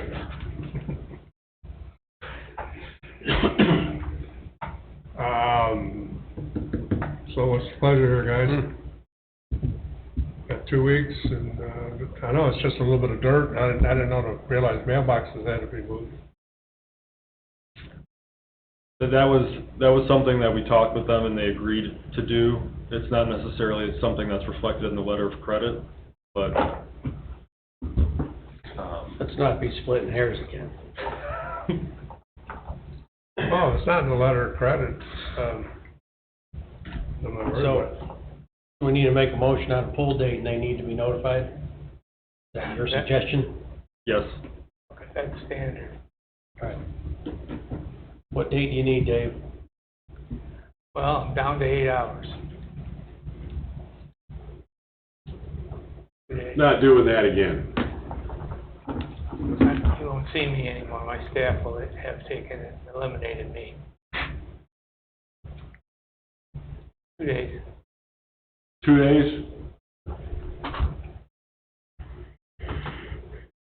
29th, 29th? I'm good with that. July 29th. Mr. President, I'll make a motion, we pull on the Cedar Lake Storage Performance Letter of Credit, on 7/29, in the amount of $7,700. It will expire on August 1st. That was set a full date, right? Set a full date, yeah. Set a full date of July 29th, and I ask that they be contacted by staff and Luke. That way there should be no confusion. Okay, I got a motion for, by Mr. Wilkie to set a full date of, July 29th, 2026, and to have somebody contact, the, owner here, in reference to this. Do I have a second? I'll second it. Second by Mr. Parker. Roll call, please. Mr. Becker? Yes. Mr. Parker? Yes. Mr. Carnahan? Yes. Mr. Swick? Yes. Mr. Hunley? Yes. Mr. Wilkie? Yes. Mr. Purpura? Yes, motion carries 7-0. Mr. President, Yes, sir. I have a comment. I got a little heartburn earlier over that Priory situation, Yes. and I don't want to regret trying to work for the preservation of a piece of property like that, but I'm going to have a real hard time in the future when someone comes in here with a project that says they don't want to spend the money until they know this or they know that, because we always end up being the bad guy when somebody doesn't want to spend money. I agree with you on that. Well, we live and learn. So, Yeah, that's the sad part. Yeah. It makes it hard for the next guy, but if we follow our guidelines always, we have engineering up front, Luke doesn't have to struggle, he knows what it's gonna cost. We don't have all these challenges because somebody didn't want to spend the money on the front side. Although, again, I don't want to regret working with this property owner on preserving that piece of property. I'm just, in the future, it's just been so difficult. This had a lot of bumps in the road getting to where we were Well, today. we also were presented concepts numerous times. Yeah. Numerous times. And regarding saying you don't want to spend the money on it. That's how all this started. I don't want to spend the money until I know. But, Mr. Austin, haven't I heard you say that we can't make a decision like that? It's almost not legal? We can't make decisions based on, a petitioner's want to spend money on things? It's not a proper planning, Is it illegal? I'm sorry? Is it illegal? Depends on the fact pattern. The answer would typically be no. People get things out of whack. It was a comment I was gonna make as a follow-up to what was just said. Really, some of the burden falls on us. I know our council members are attentive to this, but we have way too many people and way too many open dialogue positions with the wrong people. You've got staff that you've identified as their job descriptions or responsibilities. That should be what they do, not that plus 3 or 4 or 5 other people. And when we allow it to happen, we get sucked in. Things that happen, and and I'll ask you all to think about this, and you want to chew my ass next time I see you do it. I wonder, in the back of my head, how many town officials had dialogue with that developer? How many with the attorney, without your attorney present? Engineers. without the right staff people available. Dozens. To answer your question, dozens. And when it happens, it diffuses the cohesive focus that a project like this, or any sophisticated project, would require. I mean, tonight there wasn't a chance of getting it the way it needed to be according to the code. But that is February of last year, March of last year, what are we, 15, 17 months in?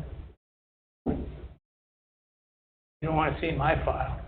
The red lines, the drafts, the meetings with the attorney, the suggestions, legal documents. Just something we've got to work out. I know council members here, and not in front of you. Please don't take it that way. We're on the same team. We're looking for the betterment of our community. Well, I'm taking it that way because I feel that way. I mean, we had a passion to try to include some preservation for a historic piece of property here in town. And, I mean, we've just been beat up all the way through, you know, but there's never been a defined plan on this thing, and I don't believe that there still is. We haven't seen one iota of engineering on anything, and we're just supposed to take a leap of faith.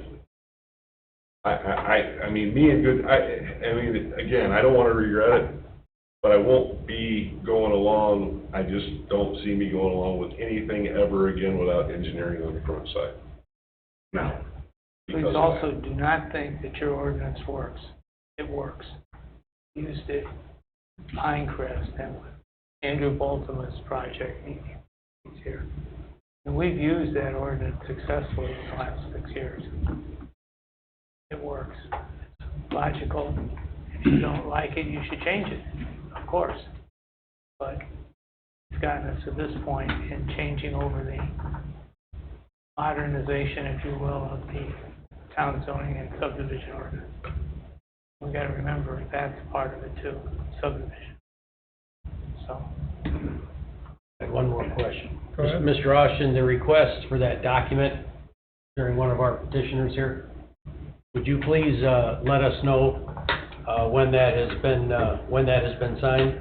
And I would ask Cheryl to let Tim know that such a thing should exist in the file somewhere. I mean, I'm expecting it to never be signed, but it needs to be signed, otherwise this doesn't. You're talking about the Friary and Attorney Viss. I'm talking about Mr. Mieski. Oh, that's a whole nother, yeah, I got you. Yeah, of course. We have to have a document that runs with the land. I don't need to see the document. You're the lawyer. Get it written up and make sure we all know, including Tim. That's relatively a custom document. Not completely that, but relatively. Well, I understand. Because I don't know how long we wait to get it signed because you can't find somebody. Well, I have a theory about that. Yeah, you do forever. I do. Not to be. Well, If it took an Mr. extra day or Kubiak Mr. Kubiak needs to know that such a document will be drafted. And I could be wrong, but I think it would be his to get to where it's got to go. He's been there before. That's all I got. John, I have a couple more items. Okay. Whenever you want, need to jump in, you tell me. I'm sorry, Bob. I just wanted, especially for the council members, but the plan commission can hear this too, that our community crossing grant to apply is in September. And I talked with Luke, and we sent a letter to INDOT, correct? Appealing because we didn't complete our one project on a timely basis. And so we can't apply for our next community crossing grant. And they denied our appeal. So now we're going to try and get the project completed so we can apply for the next project. Correct, Luke? Correct, we have until August 15th. The whole reason we didn't get it done Was because of because NIPSCO. NIPSCO didn't want to relocate Their pipes, yeah. gas And pipes. in our timeline, they do everything in their own timeline. Yep. I just wanted It cost us, you to what, be aware of that. $70,000, I think? So, exactly right. David? Anything else? Yes, sir. About 6 weeks ago, well, maybe the former town manager was still here. Let me correct the time period. Probably 10 weeks ago. I was tasked by the town council with review of the zoning ordinance, 1402. Now, that was a relatively direct direction, but not quite. There was a holding of that document. There were report comments on this document related to 1402 that were of particular interest to the staff as they were beginning to work things up. So the first thing they did internally, and I'm not giving you specifics because I wasn't in the meeting and I'm not going to commit hearsay. This is reported to me as he handed me documents by Tim Kubiak. So the ordinance was requested to be reviewed for purposes of correction, cleanup, of punctuation, commas, etc., that type of thing. And for it to be ready for the next step, which would be substantive review. I didn't get the document until one night about 6 weeks ago, or 8 weeks ago. Mr. Kubiak, after a meeting, we were talking, Tim and I were talking here, just like this. He whips it out of his pocket and says, "Here, it's yours." I said, "What's mine?" He says, "This town manager gave this to me, give it to you, it's yours now." Okay, that was contrary to what the town council had told me, but it wasn't the first time that happened, buying through that individual. So we took the report, the staff level report, and my office worked on it. And we completed it within the last week or thereabouts, the review of that first shot at taking care of cleaning that ordinance up. Tonight, I delivered, and I'll review tomorrow with Cheryl before it's distributed to you. I delivered our report, which contained all of the punctuation, all of the stuff that's wrong in 1402. And you're going to get it. You and the town council are going to get that report. I'm going to recommend in the crib notes to Cheryl that if the distribution memo occurs, you be advised to have the current 1402 next to the cleaned up 1402 so you can see what change, what cleanup, what necessity there was for it. You all know I use my red pen all the time and kind of write like I'm grading things. Well, that's what you got. You got a graded item there. My staff did a tremendous job. Now, that being done isn't the project being done. That was the foundation to the next step.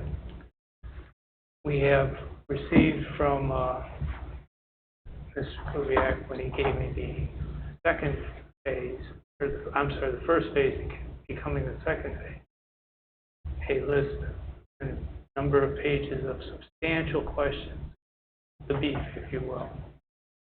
That beef is what now needs to be worked through and cleaned up. You'll get that in the next few days. I wanted you to know it from my lips to your ears.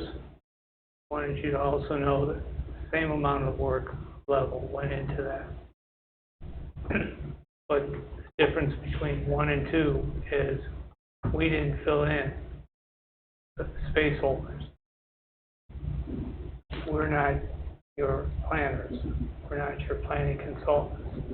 We're your attorneys who represent you doing this work.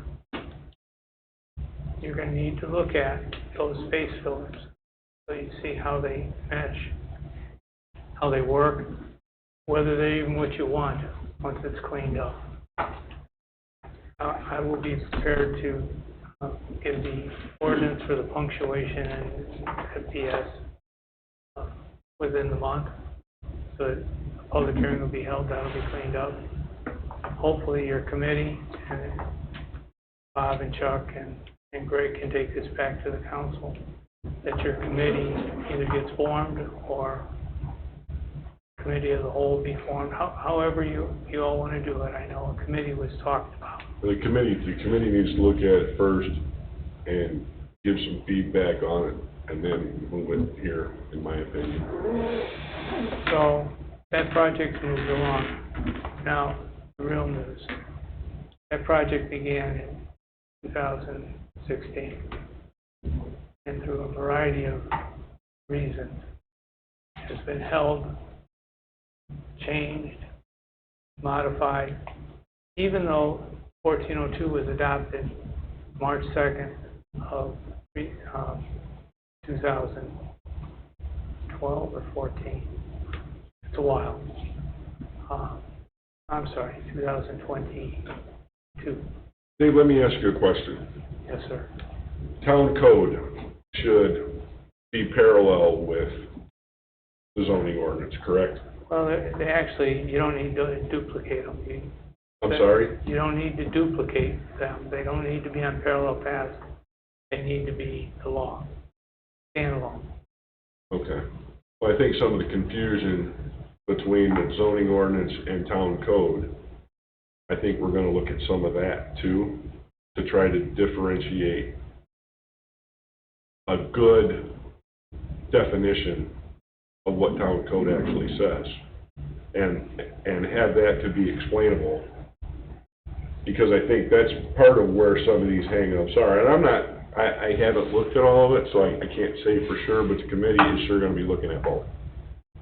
We prepared the draft that you're gonna see, so that margin notes could be utilized efficiently, and we could, with a focus, not only get through it, but get it out here. We can get that ordinance to your council can start acting on it. The town council has a committee, Yeah. not the plan commission. Yeah, it's the town council that did the committee. That's right, Bob. I agree. And actually, the committee would like to sit down with you and go through that when this is what Nick and I had discussed. I don't think Rich would disagree, but we'll ask him. Well, there's a lot of reasons for where that zoning code is today, none of which really, we don't have enough time to talk about. So No, and that's part of the reason why we want to do the committee. We want to get the thing ironed out before it even gets to plan commission, so we don't want to spend months on it. And when it comes to the plan commission, it'll be the direction of the town council to get rid of a bunch of unnecessary items that are in there. Maybe not. It's unclear at this point. Dave, little clarity on what you said. Punctuation, spelling, and contradictions, the rough end of that is complete. Complete, I'm ready, just have to make a final preparation of the zoning ordinance document. It's a 2-page legislative item. If you asked me to have it tomorrow at 2 o'clock for the press, I could. Because the last one that was in here that was flying around had in red contradictions. Paragraphs and paragraphs of contradictions. Yeah. And that needed to be fixed too. I didn't know if you had said contradictions or not. That's why I asked. Not all contradictions. This is a more simple entry-level review on the first document. Okay. But it prepares for the second document, third document. I anticipate there'll be three drafts, 3 versions. I'm sorry, 3 stages in that book. Thanks, John. Done. Okay? Yep. Okay, public comment. Do we have any public comment? Come up to the podium and state your name and address, please. Dan Mitchell, 12534 Tall Oaks Drive. hoping this is the right committee to bring this stuff up again. How you guys doing? Good. Could you lift the microphone a little bit or something to? Can you hear me now? Right. Yeah. Sorry. I'm hard of hearing, so. That's okay. Yeah. So, I reached out, Greg, right, Greg? You and Nick, we had a nice little meeting together, private. Brought it up at the town council meeting. If you don't remember me, my company is Mitchell Villers LLC. You tried to take away my, license. You don't remember that? No? No, but go ahead. I brought to the attention that there was a project being done in town that, never got any electrical inspections done. No permit for it either. And I was told that, it was he said, she said. And I'd like to get some answers finally. It's been long enough. You know, so Greg, what do you got? Wait a minute. Okay. This is Plan Commission, and what does this have to do with Plan Commission? He was told by Richie it unsafe. Huh? He was told by Richie it unsafe. Bring it to planning commission or to council. So he hung around. Richard Teal told him that. Richard Teal told him. Can I show you something? Okay. Can I show you something? Yeah, I don't want. I don't have the fancy technology to link it to the TV, but I want you to look at that, okay? I know the building commissioner's in here, can you pass that around? No. You see that? You're an engineer, right? You know codes? All right, tell me what you're complaining is, well, you're here for public comment, so we're not getting into. Well, I haven't been getting any answers, so I'm just trying to, with the unsafe and the town council, we're here. Did you look at that? Yeah, I'll be honest with you, I'm not quite sure what I'm looking at. Yeah, I know, neither am I. That's something that, I think that was approved. Anybody else want to see it? Yeah, I do.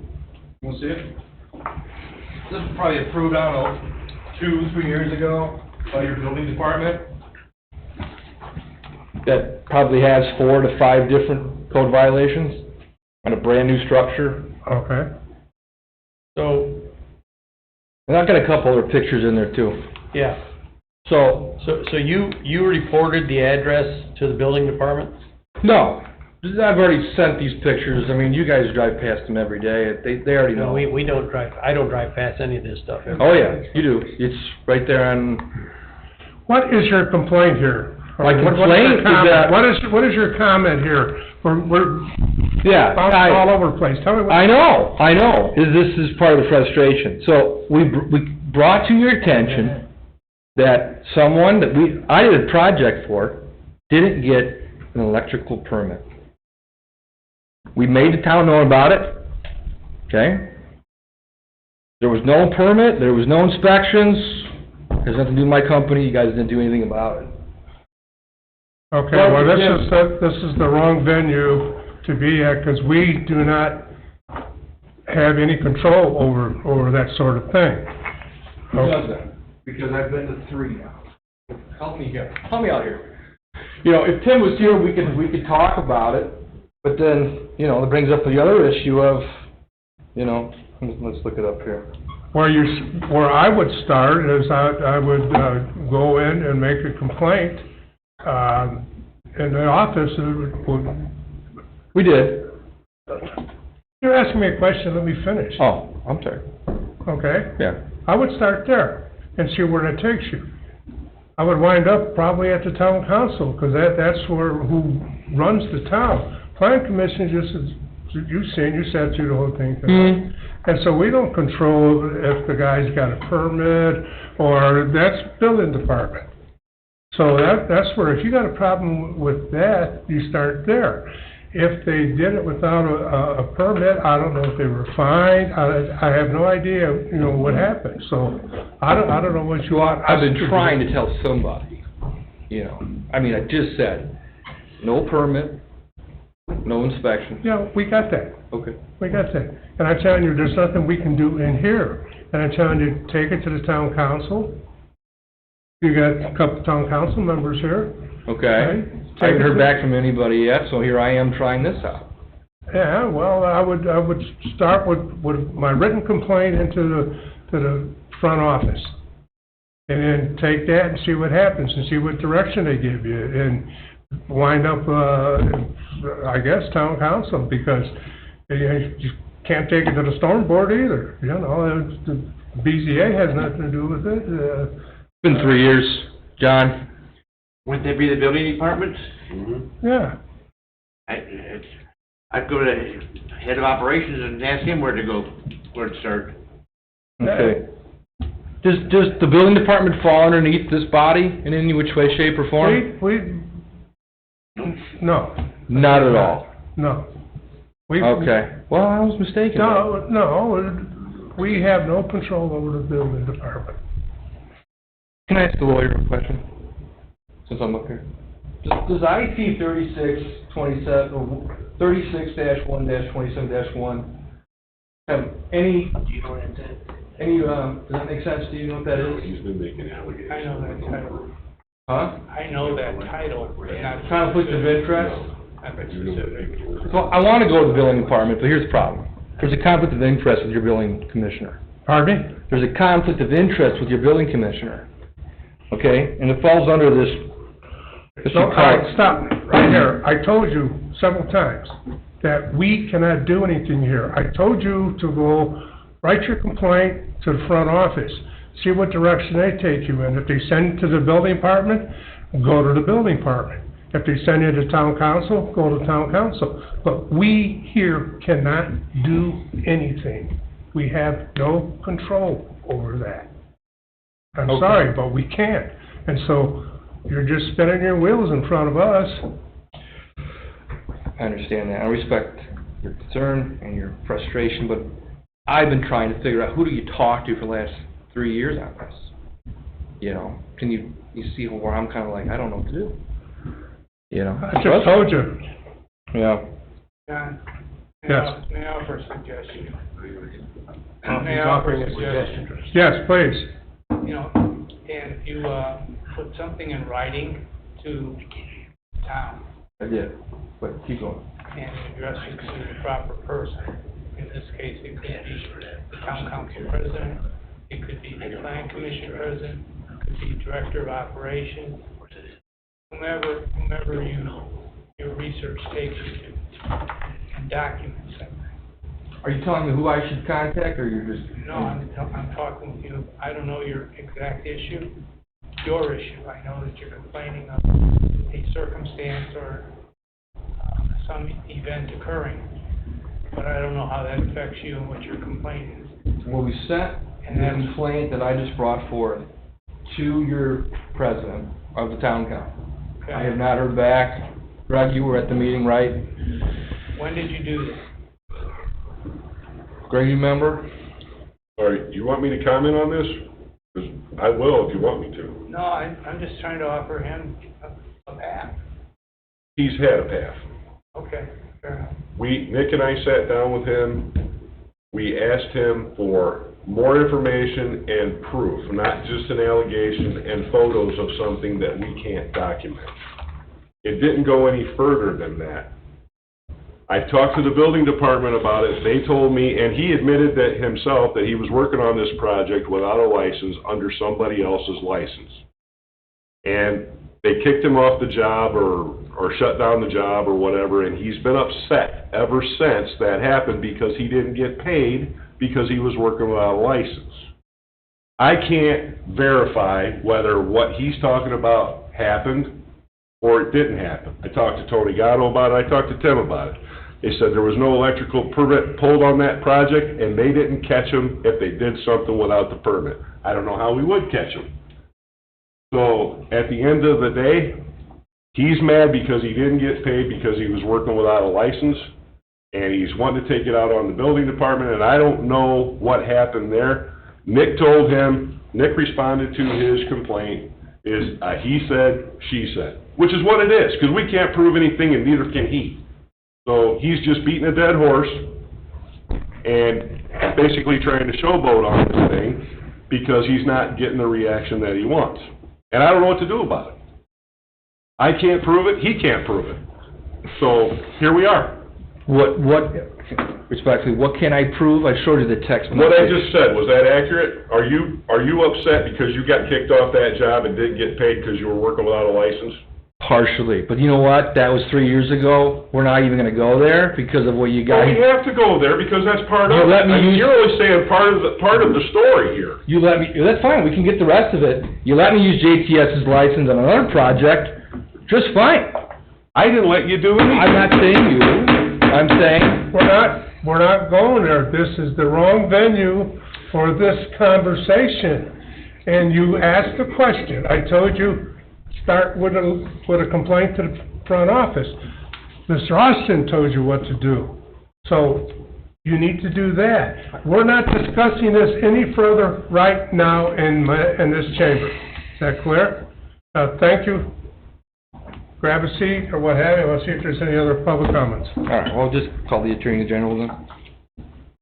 Thank you. Have a good evening. Is there any other public comment? Name and address, please.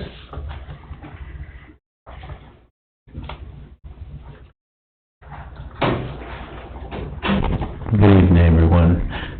My name is Uriel Savalos, and I live at 10093 West 144th Court in Cedar Lake, Indiana. Just want to quickly say to you guys, thank you for your service.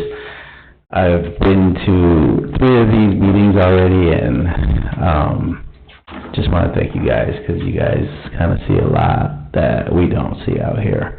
I'm here because my wife sent me here, basically, and it's basically a Lennar issue. We've been having issues with our floor. They do come out, they make repairs, they don't really last that long. When I first started coming out here, the issue was under warranty. She has reached out again recently. We're having really bad issues with the floor, it's bubbling up. Where do you live? Rose Garden. Rose Garden, yeah. It's starting to bubble up, the gaps, there's gaps now essentially in the flooring, so, that's becoming a problem, the panels are shifting. Tom McSherry. We've talked to Eric and, Brian. Tom McSherry is the guy that's here, used to be here a lot regarding Lennar. Yeah, okay, And, he had a long list of things that need Yeah. to be cleaned up, okay. not in people's homes, but on the outside of the homes. He may be a resource to get you in touch with. Have you talked to Todd Clevens?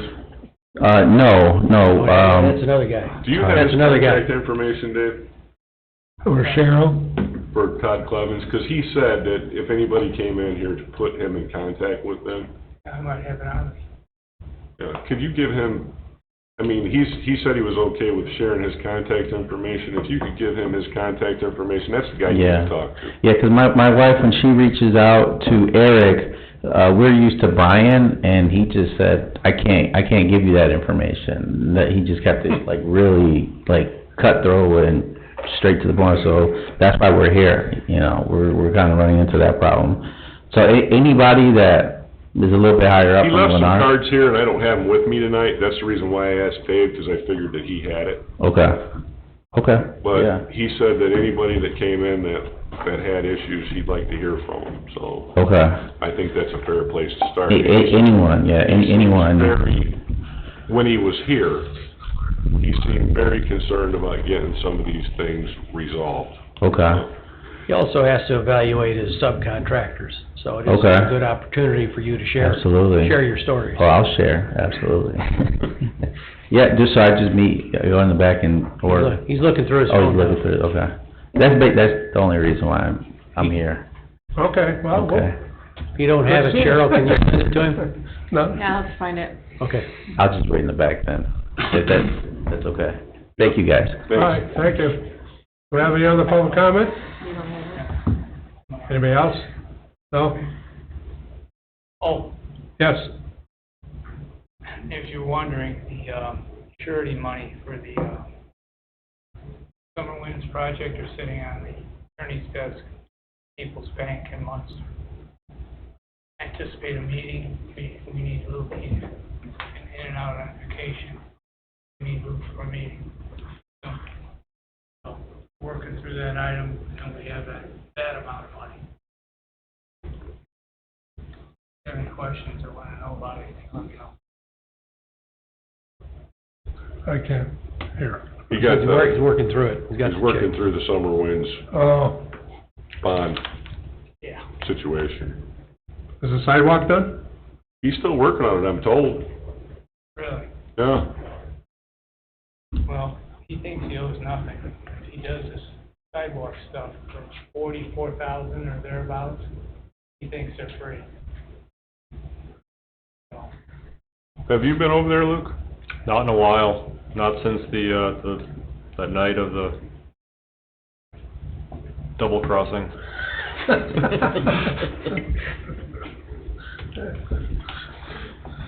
Well, I know what I do. I get the job done. Yeah. Anything else? good. Thank you. Thank you, everybody. We're adjourned.